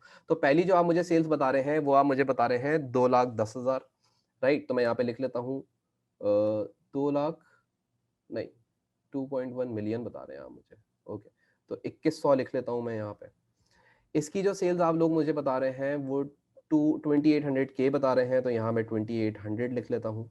और फिर तीसरे वाले की सेल्स जो आप मुझे बता रहे हैं वो 1575 के बता रहे हैं, तो मैं यहाँ पे 1575 के लिख लेता हूँ। क्या ये बात सबको समझ आ गई कि मैंने सेल्स कैसे कैलकुलेट करी है यहाँ पे? सब लोग प्लीज, सब लोग जो, जिसको नहीं आ रही सीधा सीधा लिखो नो, सीधा सीधा लिख दो नो, मैं दोबारा समझा दूंगा सारी बात। सेल्स कैसे निकाली है? एक यूनिट कितने का था, 35 का था, तो इसको मल्टीप्लाई कर लो 35 से, तो इसकी सेल्स पता लग जाएंगी। इसको मल्टीप्लाई कर लो 35 से, तो इसकी सेल्स पता लग जाएंगी। और इसको मल्टीप्लाई कर लो 35 से, तो इससे आपको सेल्स पता लग जाएंगी। अब मैंने जिस जिसको बोला था नो लिख दो, तो उसका आईक्यू लेवल मैं चेक करना चाह रहा था कि किसका आईक्यू लेवल कहां तक है, तो कितनों ने नो लिखा है? ओ, ओके, ओके, नाइस। तो अब देख लो सेल्स आ गई, है? अब आ गई सेल्स? हाँ, अब ये मैं नहीं हूं सर, सही है। अच्छा भाई, तो सेल्स आ गई, सबकी आ गई। अब बताओ, अब सारे बच्चे बताओ, सबकी सेल्स आ गई, कोई मसला नहीं है, कोई टेंशन नहीं है, आगे बढ़ जाए। चलो जी, आगे बढ़ते हैं। तो सेल्स तो हमने रिकॉर्ड कर ली। अब हम लोग क्या करते हैं, ये हम मार्जिनल कॉस्टिंग स्टेटमेंट बना रहे हैं। तो सबसे पहले क्या हेडिंग लिखेंगे, याद है किसी को हेडिंग याद है? Less variable cost. Variable cost. अच्छा भाई, अब वेरिएबल कॉस्ट के अंदर अगर हम देखना शुरू करें तो सबसे पहले कौन कौन सी, सबसे पहले तो ओपनिंग इन्वेंट्री लिख लेते हैं, चलें, ओपनिंग इन्वेंट्री। चलो भाई, ओपनिंग इन्वेंट्री की कैलकुलेशन कर लेते हैं। तो जो ओपनिंग इन्वेंट्री थी वो पहले साल के शुरू में, जो कि फरवरी था, फरवरी वाले पीरियड में तो ओपनिंग इन्वेंट्री वाज निल, वो तो कुछ भी नहीं थी। हाँ, ओपनिंग इन्वेंट्री फरवरी के अंदर 3 लाख कैसे आएगी बेटा? ओपनिंग इन्वेंट्री फरवरी के अंदर तो ओपनिंग इन्वेंट्री, अच्छा ओपनिंग इन्वेंट्री थी, क्लोजिंग नहीं थी। Okay okay, sorry sorry sorry, ठीक है, ठीक है। तो ओपनिंग इन्वेंट्री वॉज 15। मैं क्या करता हूँ, ये वाला जो हिस्सा है मैं इसको थोड़ा सा क्लियर कर लेता हूँ, ताकि अब मैं आप लोगों को एक एक करके इसके अंदर समझाता रहूँ। ओके फाइन, ठीक है बेटा, फिर तुम सही बोल रही हो। अच्छा जी, ओपनिंग इन्वेंट्री कितनी थी मेरे पास? 15,000 यूनिट्स थी। इसको मल्टीप्लाई करूंगा। अब इसको मल्टीप्लाई किससे करूंगा, सवाल ये उठता है। इसको मल्टीप्लाई कैसे करूंगा, सवाल ये उठता है। तो भाई आप ये बताओ, आप मार्जिनल कॉस्टिंग स्टेटमेंट इस्तेमाल कर रहे हो या एब्जॉर्प्शन कॉस्टिंग स्टेटमेंट इस्तेमाल कर रहे हो? सर एब्जॉर्प्शन, मार्जिनल इस्तेमाल कर रहे हैं। मार्जिनल के अंदर क्या क्या चीजें आप लेते हो? दो ही चीजें लेते हैं, एक डायरेक्ट मटेरियल, एक डायरेक्ट लेबर। तो दोनों को ऐड कर लो तो वेरिएबल कॉस्ट आपके पास कितनी आ रही है, मैं यहां पे निकाल लेता हूं, आप यहां पे चले निकाल लें। मार्जिनल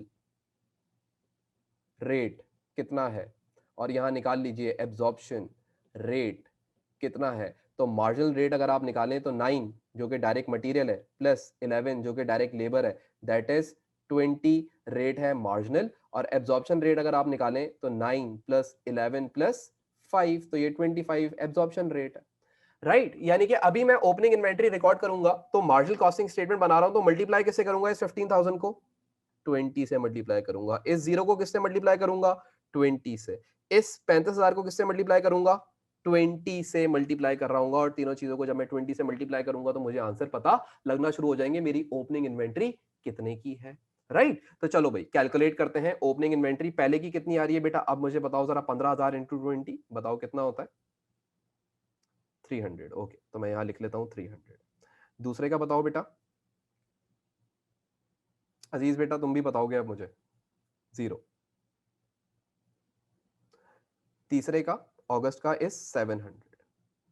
लिख ली मैंने यहां तक, कोई मसला, कोई टेंशन, ठीक है। 700 में थाउजेंड में फिगर लिखा हुआ है तो ऊपर 3 जीरो है, नीचे 2 जीरो लिखूंगा, ठीक है। चलो भाई, यहां तक आपको क्लियर हो गया?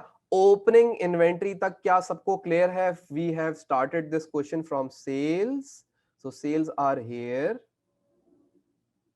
राइट। तो ये सेल्स हमने रिकॉर्ड कर ली हैं।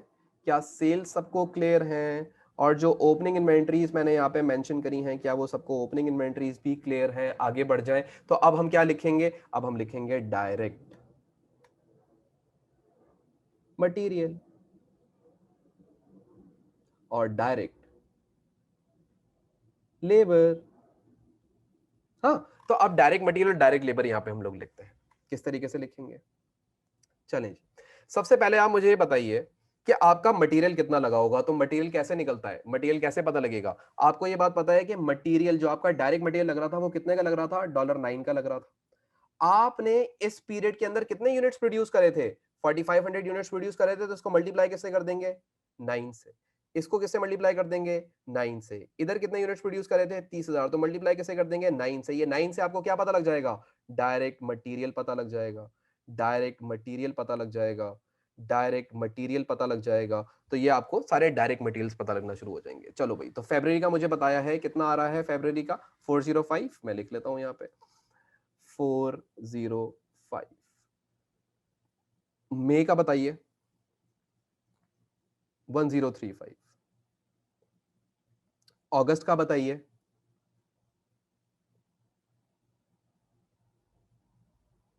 अगस्त का कितना था? 30,000 इंटू 9, 270।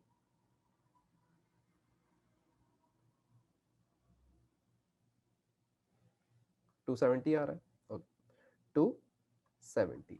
अब हम डायरेक्ट लेबर लिखेंगे, सही है। याद रखिएगा कैसे निकाला जाता है ये, direct material per unit multiply by units produced, right, ऐसे ही सिखाया था, direct labour per unit multiply by units produced, right. तो अब ये कैलकुलेट कर लेते हैं।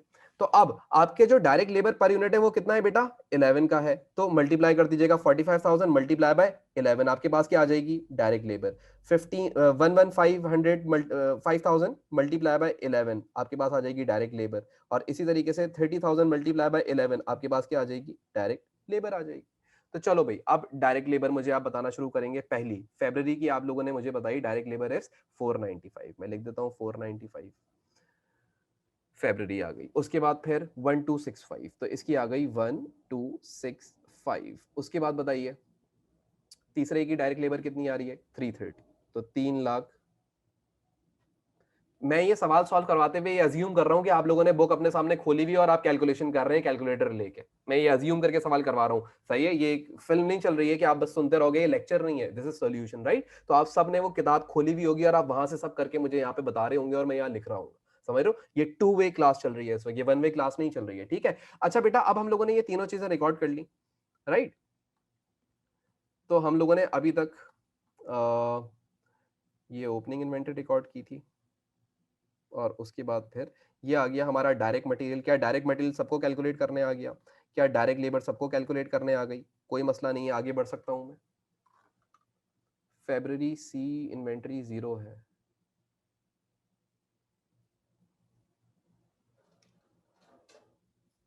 इस चीज की बेटा, ये किस चीज के बारे में बात कर रहे हो। हाँ, तो अभी तो क्लोजिंग इन्वेंटरी में नहीं पहुंचे ना, अब पहुंचेंगे ना। अब लिखेंगे हम यहाँ पे लेस क्लोजिंग इन्वेंटरी। अब क्लोजिंग इन्वेंटरी किस तरीके से निकलेगी, आपको पता है कि आपको स्टॉक एंड, आपको पता है कि भाई स्टॉक एंड कितना था, तो आप उसको मल्टीप्लाई कर देंगे, जो भी आपका रेट था वो रेट आपको ऑलरेडी पता है वो 20 का था, तो 0 multiply by 20, 30,000 multiply by 20 and 20,000 multiply by 20। तो अब आपके पास क्लोजिंग इन्वेंट्रीज आना शुरू हो जाएंगी, तो इन सबको मल्टीप्लाई करते रहते हैं और हमारे पास क्लोजिंग इन्वेंट्री आना शुरू हो जाएगी, राइट। ये सारे मैं ब्रेक करके करवा चुका हूँ कि क्लोजिंग इन्वेंट्री की यूनिट ये है, मार्जिन रेट ये है, तो क्लोजिंग इन्वेंट्री टोटल कितनी आएगी, याद है ना सबको ये वाली बातें।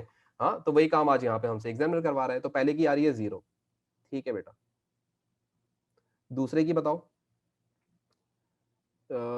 मे की आ रही है 2300, और दो आंसर आए हुए हैं 7300 एंड 2300। फिर से कैलकुलेट कर लो बेटा, 30,000 मल्टीप्लाई बाय 20, ये रहा, हाँ 30,000 मल्टीप्लाई बाय 20, ये क्लोजिंग इन्वेंट्री के यूनिट्स हैं, स्टॉक एट एंड, तो कितना आ रहा है 700 आ रहा है, ठीक है। तो 700 लिख लेते हैं, जहां दो आंसर आएंगे वहां मैं रुक जाऊंगा भाई, 700, ठीक है। उसके बाद फिर अगला बताइए तो कितना आ रहा है लास्ट वाला, 400, तो यहाँ पे हम 400 लिख लेते हैं। अच्छा, अब आप लोग मुझे क्या बताएंगे, ये वेरिएबल कॉस्ट को एडलेस कर लीजिए और मुझे बताइए कि इसको कितना सेल्स में से माइनस करना है, कितनी वैल्यू को। तो पहला कैलकुलेट कीजिए, कैसे कैलकुलेट करेंगे, 300 प्लस 405 प्लस 495 माइनस 0, तो कितना आ रहा है बेटा, कैलकुलेट कर लीजिए, 1200 आ रहा है। तो यहाँ पे हम कितना लिख देंगे 1200, 1200। ये कितना आ रहा है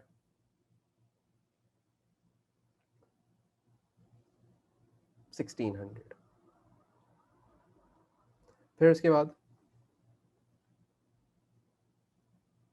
सब लोग कैलकुलेट करें, 1700 बेटा, देख लो ये दो आंसर आए 16 17, क्या लिखूं, 16 लिखूं 17 लिखूं। अच्छा, सब लोग कैलकुलेट कर लें भाई, जल्दी जल्दी से कैलकुलेट करें।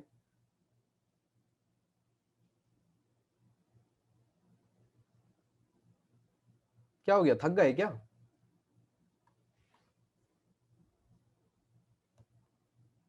कितने यूनिट्स हैं, 20,000 यूनिट्स हैं क्लोजिंग के अंदर, तो 20,000 मई के लिख लिए, अगस्त के बताओ, मई के तो लिख लिए ना, मई के 1600 मैंने लिख लिया, जो भी टोटल आ रहा है, इसका पूछ रहा हूँ। 700 प्लस ये जो भी है माइनस 400, तो कितना आ रहा है ये, 90,000 है या 9 लाख है, ये 900 आ रहा होगा ना बेटा, फिर 900 आ रहा है ना, ठीक है 900 के, ओके डन हो गया। अब हम क्या करेंगे, अब हम निकालेंगे अपनी कंट्रीब्यूशन, सही है। तो अब हम निकालते हैं कंट्रीब्यूशन।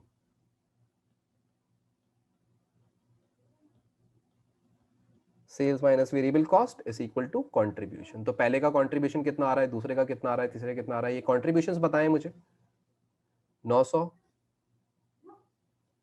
1200 और 675, ये मेरे पास कंट्रीब्यूशन आ गए। अब ये मैंने क्लोजिंग इन्वेंट्री निकाली थी, सॉरी इसको मैं ऐसे करूंगा ना, ये मैंने क्लोजिंग इन्वेंट्री निकाली थी और ये मेरा कंट्रीब्यूशन आ गया। अभी तक जो मैंने काम किया है वो आपको सबको सुकून से हो गया है या किसी को कोई कंफ्यूजन है कोई भी एक वैल्यू कैलकुलेट करने में, तो मुझे पहले ये बता दें वरना पे फिर आगे बढ़ूंगा। सब कुछ क्लियर है, सब लोग एक पेज पे हैं, सब लोग बराबर चल रहे हैं और हम आगे बढ़ सकते हैं। एक पेज पे चलने का मतलब सबने सेम पेज खोला हुआ है और सब लोग कैलकुलेटर यूज कर रहे हैं और सबके सेम आंसर आ रहे हैं, मतलब वो उसका मतलब यही होता है। तो सब लोग आगे आगे बढ़ जाएं, सब लोग सही जा रहे हैं, सब लोग सही हैं। चले जी, अब हम इसमें से क्या करेंगे, कंट्रीब्यूशन में से फिक्स कॉस्ट माइनस कर देंगे। अच्छा पूरे सवाल में एक ही फिक्स कॉस्ट थी, वही माइनस कर देंगे। Fix less fixed cost. अच्छा फिक्स कॉस्ट आपको पता है कौन सी लिखनी होती है यहाँ पे, एक्चुअल। कौन सी फिक्स कॉस्ट लिखनी होती है, एक्चुअल लिखनी होती है। क्या एक्चुअल फिक्स कॉस्ट सवाल में गिवन थी, नो या यस, गिवन थी नहीं गिवन थी, नहीं। इसका मतलब अब हम क्या करेंगे, जो हमारी बजटेड फिक्स कॉस्ट आई थी हर 3 मंथ की, जो मेरी बजट फिक्स कॉस्ट थी उसी को मान लूंगा कि यही एक्चुअल फिक्स कॉस्ट भी है मेरी, तो यही रिकॉर्ड कर दूंगा। यानी कि इधर भी 400, इधर भी 400 और इधर भी 400।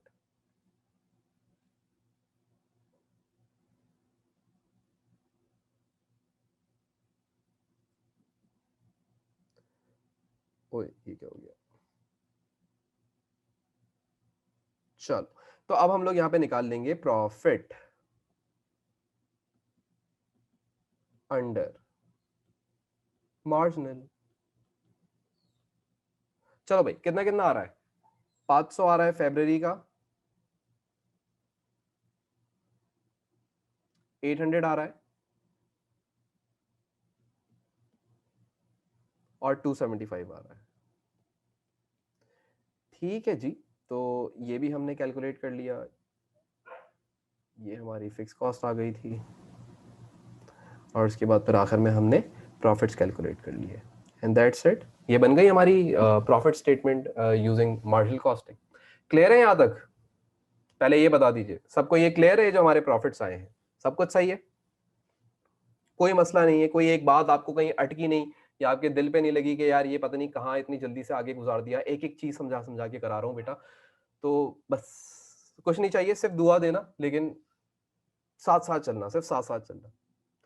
अच्छा भाई अब आगे एग्जामिनर क्या बोलता है, आगे बोलता है कुछ भी नहीं है, वही अपनी फरमाइश, दूसरी फरमाइश बोलता है एब्जॉर्प्शन कॉस्टिंग के थ्रू प्रॉफिट कैलकुलेट कर लो। वैसे यहाँ पे बोल रहा है calculate profit and loss each period using absorption costing.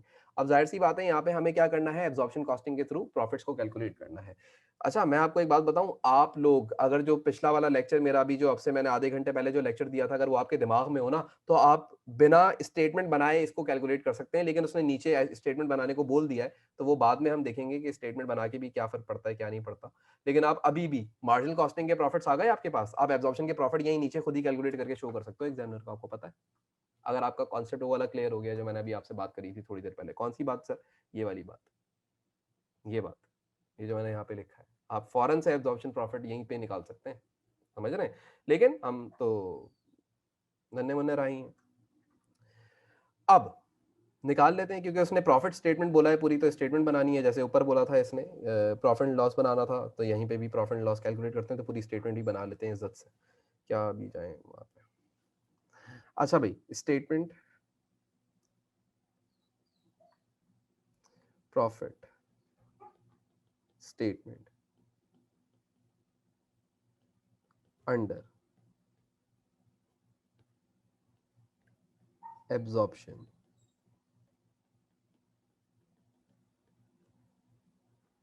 चलो भाई बनाते हैं। अगेन पहले तो इसको 3 हिस्सों में डिवाइड करना पड़ेगा, तो वो डिवाइड कर लेते हैं। 1 2 3। ठीक हो गया। अच्छा भाई, अब मजीद 2 हिस्सों में डिवाइड कर लेते हैं। ये हम बना रहे हैं फरवरी की, थाउजेंड में फिगर शो करेंगे। ये हम बना रहे हैं फरवरी मार्च अप्रैल मई की,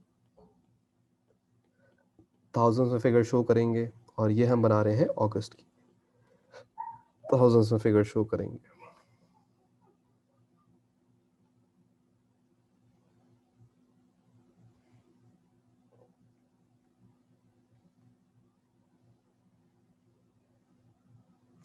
चलो भाई, सबसे पहले यहाँ पे हम थोड़ा सा जगह बना लें बीच में, सेंटर में।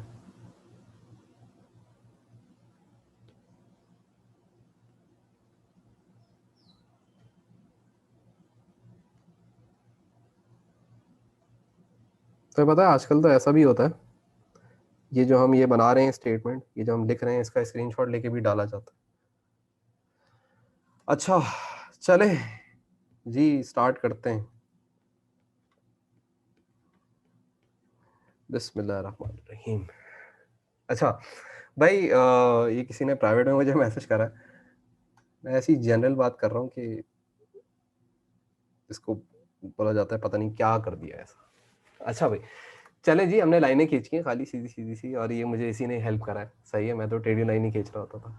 अच्छा भाई, अब सबसे पहले तो रिकॉर्डिंग कर लेते हैं। तो सेल्स वेल्स वगैरह पे तो कोई फर्क नहीं पड़ेगा, तो अब जल्दी जल्दी बताना। सेल्स सबसे पहले तो सेल्स बता दो कितनी आई थी पिछली, एक साथ लिख के बता दो सारी, मैं रिकॉर्ड कर दूंगा यहाँ पे। 2100 2800 में दो तो रिकॉर्ड कर लूँ भाई। 2100 2800 और कितनी थी, 1575 1575। ओके, तो ये हम लोगों ने रिकॉर्ड कर ली सेल्स, राइट। अच्छा भाई, अब हम क्या करेंगे, अब हम यहां पे हेडिंग लिखेंगे लेस प्रोडक्शन कॉस्ट। अच्छा, वहां पे पीछे मैंने करवाते हुए वेरिएबल कॉस्ट की हेडिंग लिखवाई थी, लेकिन फिक्स कॉस्ट की हेडिंग नहीं लिखवाई मैंने आपसे।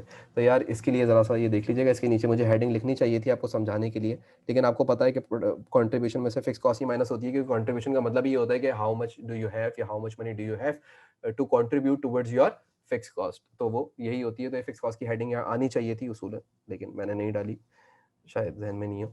अच्छा भाई, अब प्रोडक्शन कॉस्ट। तो प्रोडक्शन कॉस्ट के अंदर सबसे पहले तो हम वही अपना काम स्टार्ट करेंगे, वही नॉर्मल काम जो हम करते थे, ओपनिंग इन्वेंट्री।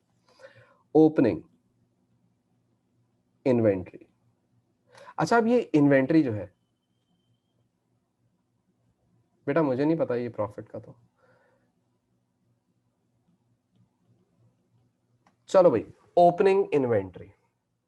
ओपनिंग इन्वेंट्री के लिए हमें क्या करना पड़ेगा, अब आ जाइए क्वेश्चन पे, और मैं क्वेश्चन में से ये तमाम चीजें दोबारा से क्लियर कर देता हूँ। कौन सी तमाम चीजें, ये वाला हिस्सा मैं क्लियर कर देता हूँ आप लोगों के लिए, ताकि आप दोबारा से वैल्यूज को रिकॉर्ड कर सकें। चले भाई, सबसे पहले बात करते हैं ओपनिंग इन्वेंट्री की। तो opening inventory at the start of the period कितनी थी, 15,000 थी।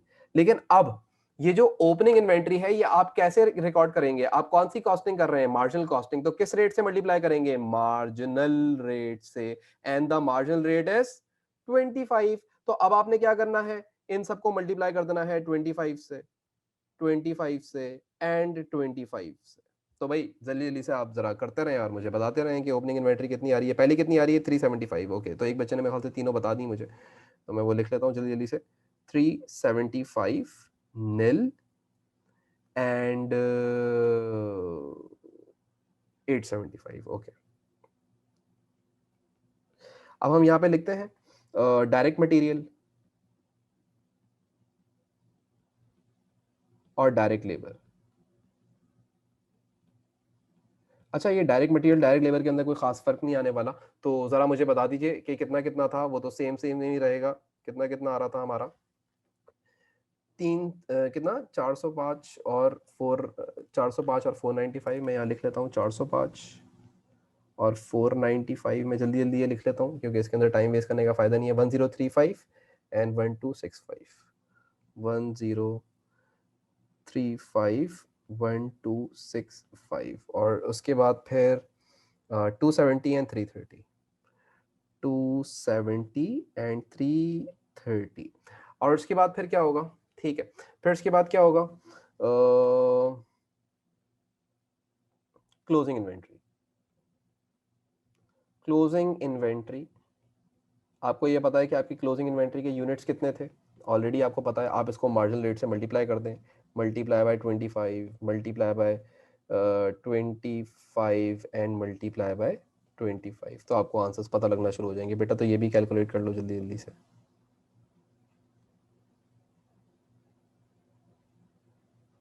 ये आपको कैलकुलेट करने पड़ेंगे क्योंकि हमने ऑलरेडी कैलकुलेट नहीं करे हुए। पहले तो जीरो ही आ जाएंगे, खैर लेकिन आगे बात करते हैं। चले, पहला तो है जीरो, दूसरा बताइए कितना है? 875 और तीसरा बताइए 500। ठीक है, ये सब हम लेस कर देंगे। अब आप पकड़ रहे हैं ना आप लोग स्पीड, तो जितना स्पीड पकड़ोगे उतना तेज काम करूंगा मैं।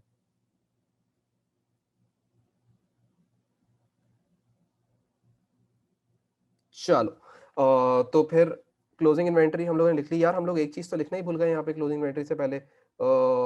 फिक्स्ड ओवरहेड्स तो हमने लिखे ही नहीं। हम एक काम करते हैं यार, शिट मुझे किसी ने याद भी नहीं दिलाया। मैं नॉर्मल इनकम स्टेटमेंट की तरह बनाना शुरू हो गया था यार। फिक्स्ड ओवरहेड आएंगे ना, पहले पहले वो लिखते हैं। क्या कर रहे हैं हम? चले जी, हम यहाँ पे लिखते हैं फिक्स कॉस्ट। फिक्स्ड ओवरहेड्स भी तो आते हैं, चार कॉस्ट शामिल करता है ना। अच्छा, यहाँ पे फिक्स्ड ओवरहेड्स जो आते हैं वो कौन से आते हैं बेटा? जरा पहले मुझे ये बताओगे आप। एक्चुअल, बजटेड या एब्जॉर्ब्ड? एब्जॉर्ब्ड आते हैं, ठीक है। अच्छा, एब्जॉर्ब्ड ओवरहेड कैसे निकलते हैं? एब्जॉर्ब्ड ओवरहेड कैसे निकलते हैं? O A R into actual activity level, ऐसे ही होगा। यानी कि हमें ये पता है कि हमारा एक्चुअल एक्टिविटी लेवल पहले का कितना है, 45,000 यूनिट्स है। इसको मल्टीप्लाई कर दें ओ ए आर से। ओ ए आर कितना है सवाल में? $5। इसको मल्टीप्लाई कर दीजिए $5, इसको मल्टीप्लाई कर दीजिए $5। तीनों के ओवरहेड्स आना शुरू हो जाएंगे और एब्जॉर्ब्ड ओवरहेड्स आना शुरू हो जाएंगे। कौन से आना शुरू हो जाएंगे? Absorbed overheads. तो भाई पहले एब्जॉर्ब्ड ओवरहेड्स कैलकुलेट कर लेते हैं और आप लोग मुझे बताइए कितने कितने आ रहे हैं। पहला आ रहा है 225, ठीक है। आप लोगों को ये चीज वैसे देखनी चाहिए थी, आप लोगों ने पेपर देना है तो आप लोग क्यों सो रहे थे? लेकिन चले, कोई मसला नहीं है। 225 आ गया पहला। दूसरे का एब्जॉर्ब्ड ओवरहेड निकाल लीजिए। कैसे निकलेगा? 115,000 मल्टीप्लाई बाय 5, तो बताइए कितना आ रहा है?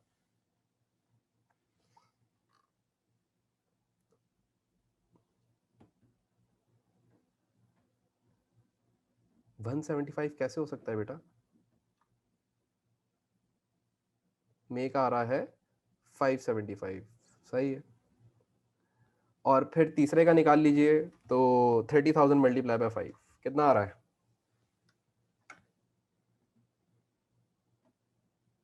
30,000 मल्टीप्लाई बाय 5 भी कर लीजिए, तो बताइए कितना आ रहा है? 150। तो 150 लिख लेते हैं यहाँ पे। और उसके बाद फिर क्लोजिंग इन्वेंटरी लिखते हैं। यार क्लोजिंग इन्वेंटरी कोई बच्चा एक साथ बता दो कितनी कैलकुलेट करी थी? Less closing inventory. Closing inventory एक साथ बता दो जो अभी हम लोगों ने लिखी थी। पहली तो नील थी मेरे ख्याल से।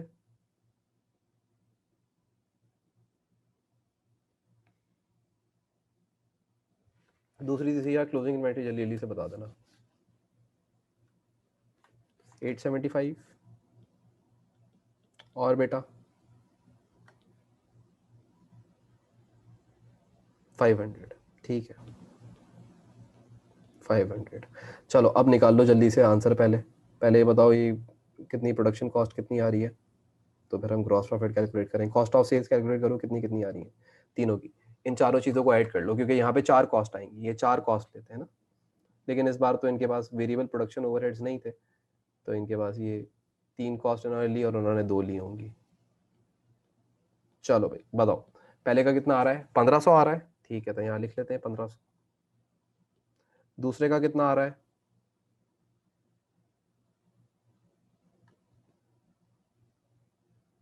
सबको ऐड कर लो, 1035 प्लस 1265 प्लस 575 माइनस 875, तो कितना आ रहा है? 2000। अच्छा जी। और तीसरे को भी कर लो, 875 प्लस 270 प्लस 330 प्लस 150 माइनस 500, तो कितना आ रहा है?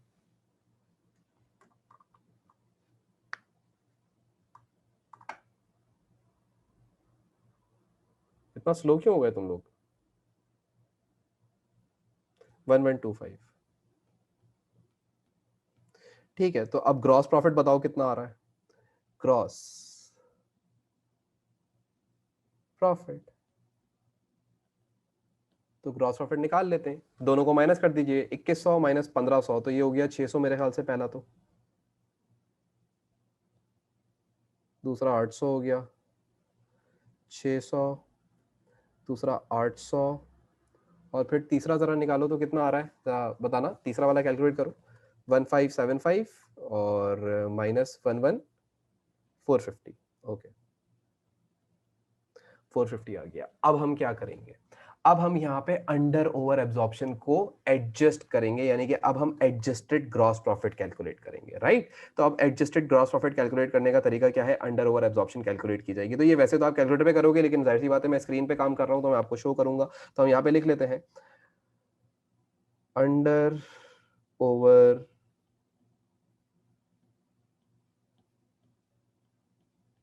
पोनू,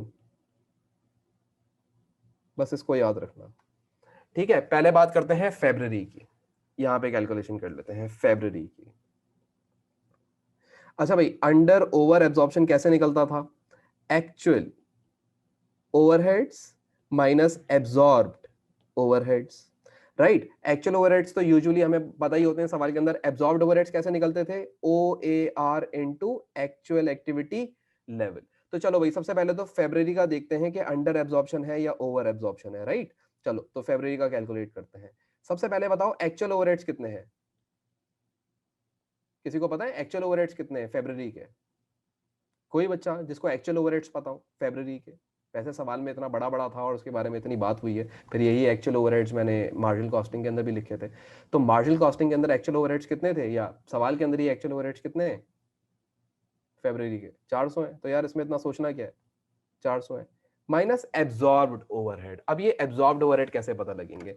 ओएआर, तो आपको ओएआर पता है, that is $5 multiply by actual activity level. तो यार बेटा मुझे ये बताओ ना, आपने कितने यूनिट्स प्रोड्यूस करे थे फरवरी के अंदर? 45,000। तो यहाँ पे लिखिए ना 45,000, तो आंसर पता लग जाएगा। बताइए आंसर क्या आ रहा है?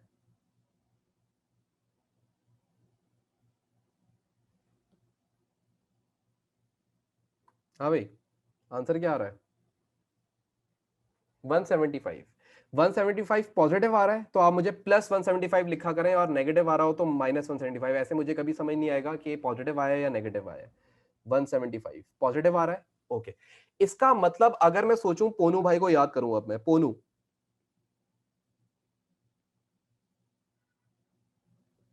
पोनू भाई मुझे क्या कहते हैं कि अगर आपका 175, अगर आपका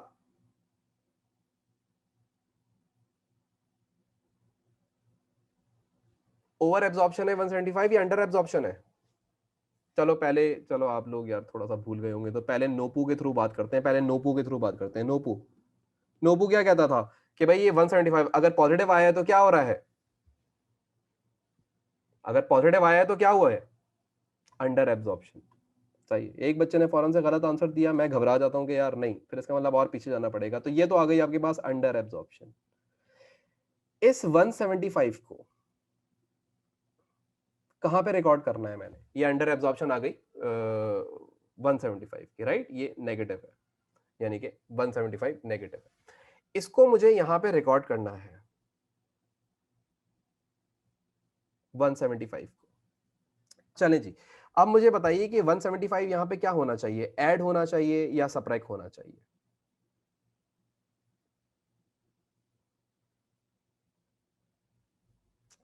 अंडर एब्जॉर्प्शन है या ओवर एब्जॉर्प्शन है, ऐसे सोच लीजिए पहले, तो मैं आपको आसान कर रहा हूं। अंडर एब्जॉर्प्शन आया या ओवर एब्जॉर्प्शन आया, पहले ये बताइए।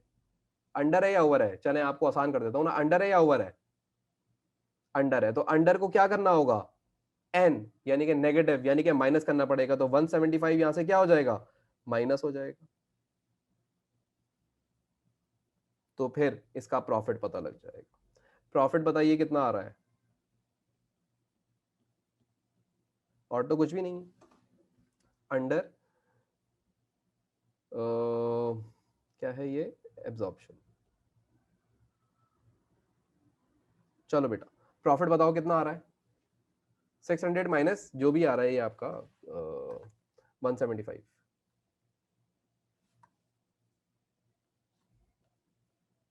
425। तो ये मेरा प्रॉफिट आ गया 425 का। दूसरे पे आ जाते हैं, तो दूसरे के ऊपर बात करते हैं, यानी कि हमारा फरवरी था, उसके बाद कौन सा था, मई था ना, मई के बारे में बात करते हैं, मई। अच्छा जी, under over absorption, again calculator पे ही करता मैं तो, 400 माइनस 5 इनटू मई का एक्चुअल एक्टिविटी लेवल कितना था, मई में कितने यूनिट्स बने थे, 115,000। चलें जी, कैलकुलेट कीजिए कितना आंसर आ रहा है,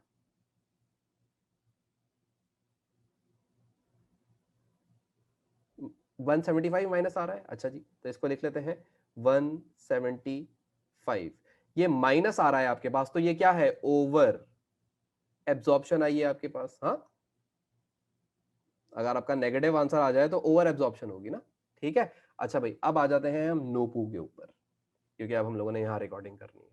तो नोपू के थ्रू अगर हम इसको सोचें 175 को, तो ये अंडर एब्जॉर्प्शन है या ओवर एब्जॉर्प्शन है, ये ओवर एब्जॉर्प्शन है, तो हमें क्या करना पड़ेगा, 175 को यहाँ पे लाके प्लस कर देना पड़ेगा, तो यहाँ पे 175 हम प्लस कर देते हैं, तो कितना आंसर आ रहा है बताइए, बताइए प्रॉफिट कितना आ रहा है। चले भाई, प्रॉफिट बताइए कितना आ रहा है,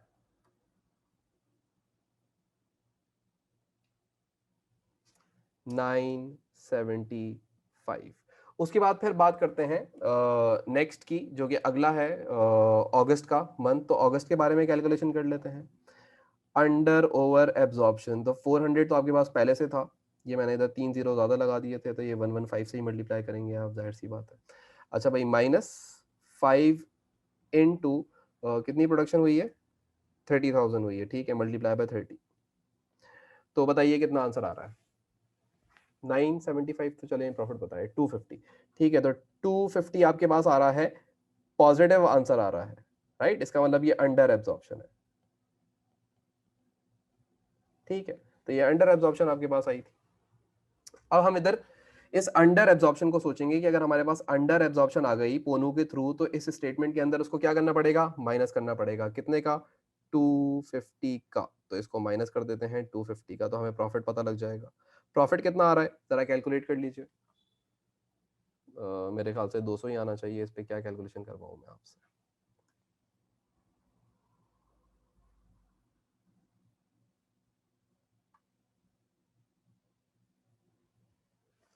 देखें, यहां तक जो हमने प्रॉफिट कैलकुलेट करा है, कोई मसला है इसके अंदर, ये वाला जो कॉन्सेप्ट था, ये जो मैं यहाँ अप्लाई कर रहा था, ये तो ऑलरेडी हम बहुत दफ़ा पढ़ चुके हैं और इसको पूरा डिटेल में देखा है हमने कि कब प्लस करना है, कब माइनस करना है, कि अगर ओवर एब्जॉर्प्शन हो तो यहाँ प्लस कीजिएगा आंसर, और अगर आपका आंसर पीछे अंडर एब्जॉर्प्शन आया हो तो यहाँ पे माइनस कर दीजिएगा। तो यहाँ पे पहले देखिए, क्या ये प्रॉफिट आपका क्लियर हो गया, सब लोग मुझे बता दें, यहाँ तक क्लियर है, ये प्रॉफिट क्लियर है सबको, कि प्रॉफिट अंडर एब्जॉर्प्शन आ गया है हमारे पास, डन है यहाँ तक।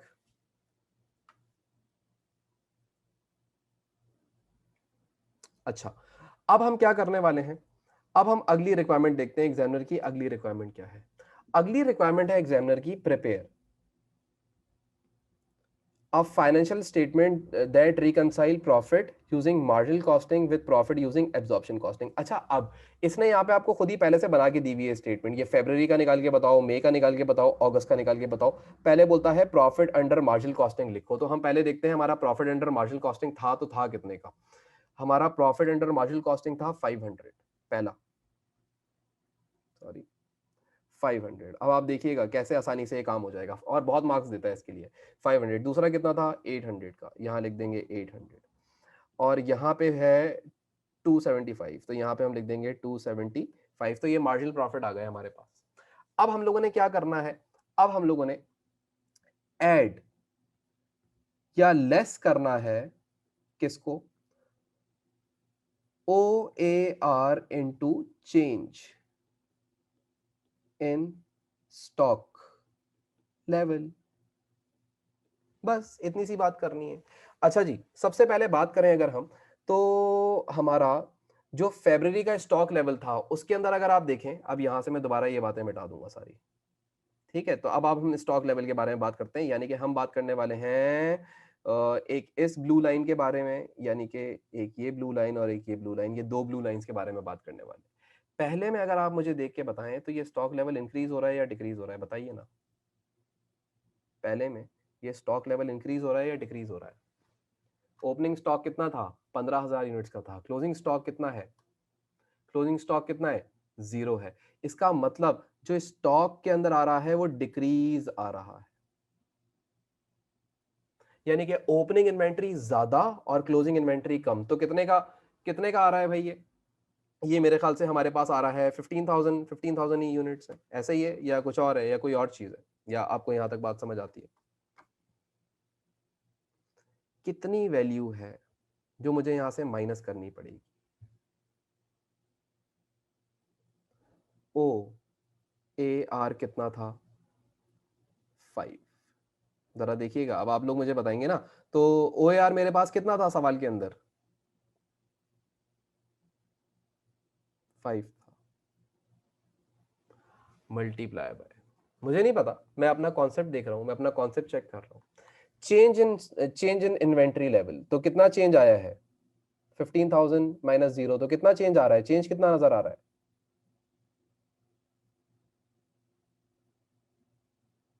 चेंज कितना नजर आ रहा है? 15,000 का ही चेंज नजर आ रहा है। Okay, multiply by 15। चलें जी, तो आंसर बताइए पहले कितना आ रहा है? 15 into 5 कितना आंसर आ रहा है? 75। डिसीजन रूल क्या था? Decrease in inventory. तो मार्जिनल एब्जॉर्प्शन कॉस्टिंग का प्रॉफिट क्या होता था? कम होता था। और मार्जिनल का क्या होता था? ज्यादा होता था। तो ये जो केस है ये डिक्रीज इन इन्वेंट्री का है, तो इसके अंदर एब्जॉर्प्शन का प्रॉफिट क्या होगा? ज्यादा होगा या कम होगा सर? कम होगा, यानी कि 75 क्या कर दें? माइनस कर दें। तो जरा माइनस कीजिएगा, 500 माइनस 75, तो बताइए कितना आ रहा है? 500 माइनस 75 कितना आ रहा है? 425। और अगर हम यहाँ के अपना आंसर चेक करें तो इसका आंसर कितना आया था? 425 करेक्ट हो गया। मैं कॉन्सेप्ट पे चलूंगा, मैं किसी और चीज पे चलूंगा ही नहीं। मुझे पता है कॉन्सेप्चुअली इन दोनों में डिफरेंस ही इन्वेंट्री का है, तो मैं इन्वेंट्री का चेंज का डिफरेंस निकाल रहा हूँ, और तो मैं कुछ भी नहीं कर रहा। डन। अच्छा भाई, अब आगे बात करते हैं। यहाँ पे ओ चेंज नहीं हो रहा। जब ओ चेंज होगा तो फिर थोड़ी सी टेंशन वाली बात आती है, वो क्वेश्चन भी मैं आपको कराऊंगा। जब हर पीरियड का अलग अलग ओ होगा तो अलग अलग ओ से ही मल्टीप्लाई किया जाएगा। यहाँ पे तो किसी पीरियड में चेंज नहीं हुआ। दूसरे पीरियड की बात करते हैं, तो ओ कितना है? 5 है। चेंज इन स्टॉक लेवल कितने का आ रहा है? अगेन 35,000 का। चलें जी, आंसर बताएं कितना आ रहा है पहले? 35 into 5 कैलकुलेट कर लीजिए।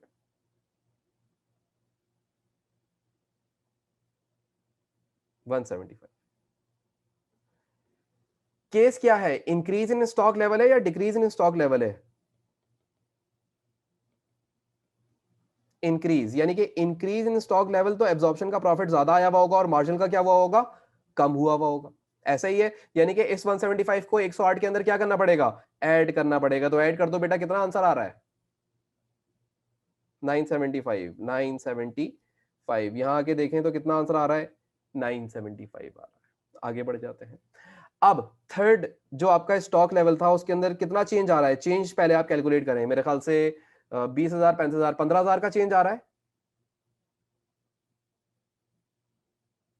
है ना? 15 का ही चेंज आ रहा है ना?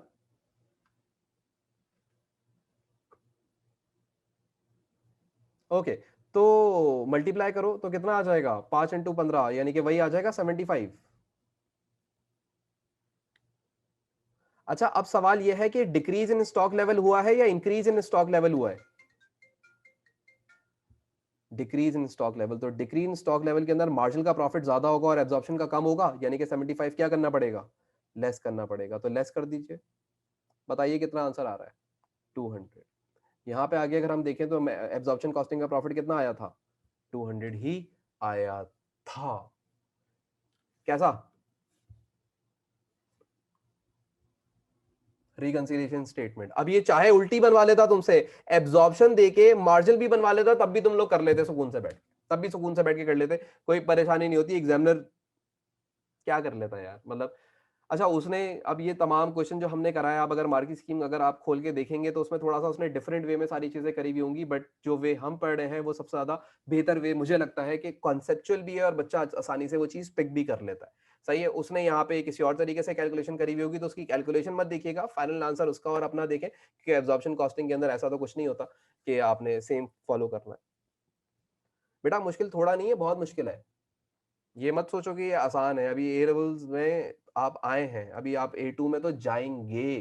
तो मैं आपको बोल रहा हूँ ना किसी वजह से कि डरे उस दिन से, कि वो दिन जब आएंगे आपके, यही ऐसा वाला टाइम जब A2 का आया हुआ होगा, तब आप उस दिन से डरें। तो इस वजह से अभी से जितना कॉन्सेप्ट लेके चलोगे उस दिन उतनी आसानी होने वाली है, अगर मेरी क्लास के अंदर इतने लगी रहे बैठे रहे तो, वरना तो फिर पता नहीं। अच्छा, तो सब कुछ क्लियर है भाई? देख लीजिए सारी चीजें जो जो मैंने आप लोगों को अभी आज की क्लास में करवाई है। आज की क्लास में हमने रिकंसिलिएशन सीखी है, और उसके बाद फिर हम लोगों ने दोबारा से प्रॉफिट स्टेटमेंट्स बनाई है, अंडर ओवर एब्जॉर्प्शन मार्जिन देखा था, एंड वो तमाम चीजें। आप इस क्वेश्चन को दोबारा से घर पे बैठ के एक दफा अटेम्प्ट करेंगे। एक डिटेल्ड क्वेश्चन था, एक बड़ा क्वेश्चन था, पूरी डिटेल्स के साथ था। ये सारी चीजें आपके पास मौजूद है, ये आप जितना चाहें आप उनके स्क्रीनशॉट्स लें, जो करें आपकी मर्जी है। बेटा जितने क्वेश्चन है सारे प्रैक्टिस क्वेश्चन है आपकी बुक के अंदर। हम अभी ये कौन सा कर रहे हैं? हम 31 कर रहे थे, आप 32 करने बैठ जाओ। क्या करोगे? पास पेपर्स होती है किस चीज के लिए? प्रैक्टिस के लिए तो होते हैं, और किस लिए? पेपर तो हो चुका, ये प्रैक्टिस क्वेश्चन ही तो है, अलग से क्या क्वेश्चंस देंगे? अच्छा जी, तो ये इन्होंने यहां तक तो ये पूछा था और उसके बाद बात खत्म कर दी इन्होंने, तो बस ये चीज है। तो अब मैंने आप लोगों को रिकंसिलिएशन स्टेटमेंट भी करा दी, यानी कि अब मैं अगर आपसे बोलूं कि मैंने आप लोगों को जो अंडर सॉरी एब्जॉर्प्शन और मार्जिनल कॉस्टिंग की जो प्रॉफिट स्टेटमेंट्स है वो पूरी 100% पढ़ा दी है। अब हम सिर्फ क्वेश्चंस कर रहे होंगे, हम आगे एक आध क्लास में और क्वेश्चंस करेंगे, और फिर मैं आपको बाकी होमवर्क के लिए भी दूंगा क्वेश्चंस। लेकिन प्रैक्टिस करते रहो, और जो मैं क्लास में करवाऊंगा वो घर जाके लाजमी करो, क्योंकि जो मैं क्लास में करवा रहा हूँ वो सबसे मुश्किल चीज होगी। आसान चीज मैं क्लास में करवा के मुश्किल होमवर्क नहीं देता, मैं मुश्किल चीज क्लास में करवा के आसान होमवर्क देता हूँ। यार अजीब अजीब से सवाल नहीं पूछा करो मुझसे, फिर फालतू में इज्जत होती है। मुझे क्या पता कब खत्म होगा कोर्स? अभी मतलब 7 दिन पढ़ा रहा हूँ, अब 8वां दिन ले आओ तुम, अल्लाह में ऐसे मांग के हम पढ़ा देते हैं। चले जी, तो ये सारी चीजें आप मुझे बताइए, सब क्लियर है? ये सब कुछ, कोई टेंशन नहीं है इसके अंदर, मसला तो नहीं है कोई? सब कुछ क्लियर है? मुझे सब लोग बता दें एक दफा यार। और अगर किसी को कुछ बात करनी है तो आप मुझसे बात जरूर कर सकते हैं। कोई बात प्लीज ये मत पूछेगा कोर्स कब खत्म होगा। कोरोना ने तबाह करा हुआ है सबको है। चलो सबको क्लियर है? तो बस ये वाला क्वेश्चन आपने जरूर प्रैक्टिस करना है घर पे। अब मैं आपको चेक नहीं करूंगा, ये वाला क्वेश्चन मैंने जो होमवर्क दिया था वो मैं अलग चेक करूंगा, पार्टनरशिप का ये मैं चेक नहीं करूंगा, ये आपके लिए है। आप अगर कॉस्टिंग क्लियर करना चाहते हैं अपने, वो 30 के 30 मार्क्स उठाना चाहते हैं तो कर लें सुकून से घर पे बैठ के, ठीक है? चलें जी, बस आज की क्लास में इतने रखते हैं, और फिर उम्मीद करते हैं आपसे कल मिलेंगे और कल बात करते हैं आगे, ठीक है? चलो बेटा, अल्लाह हाफिज।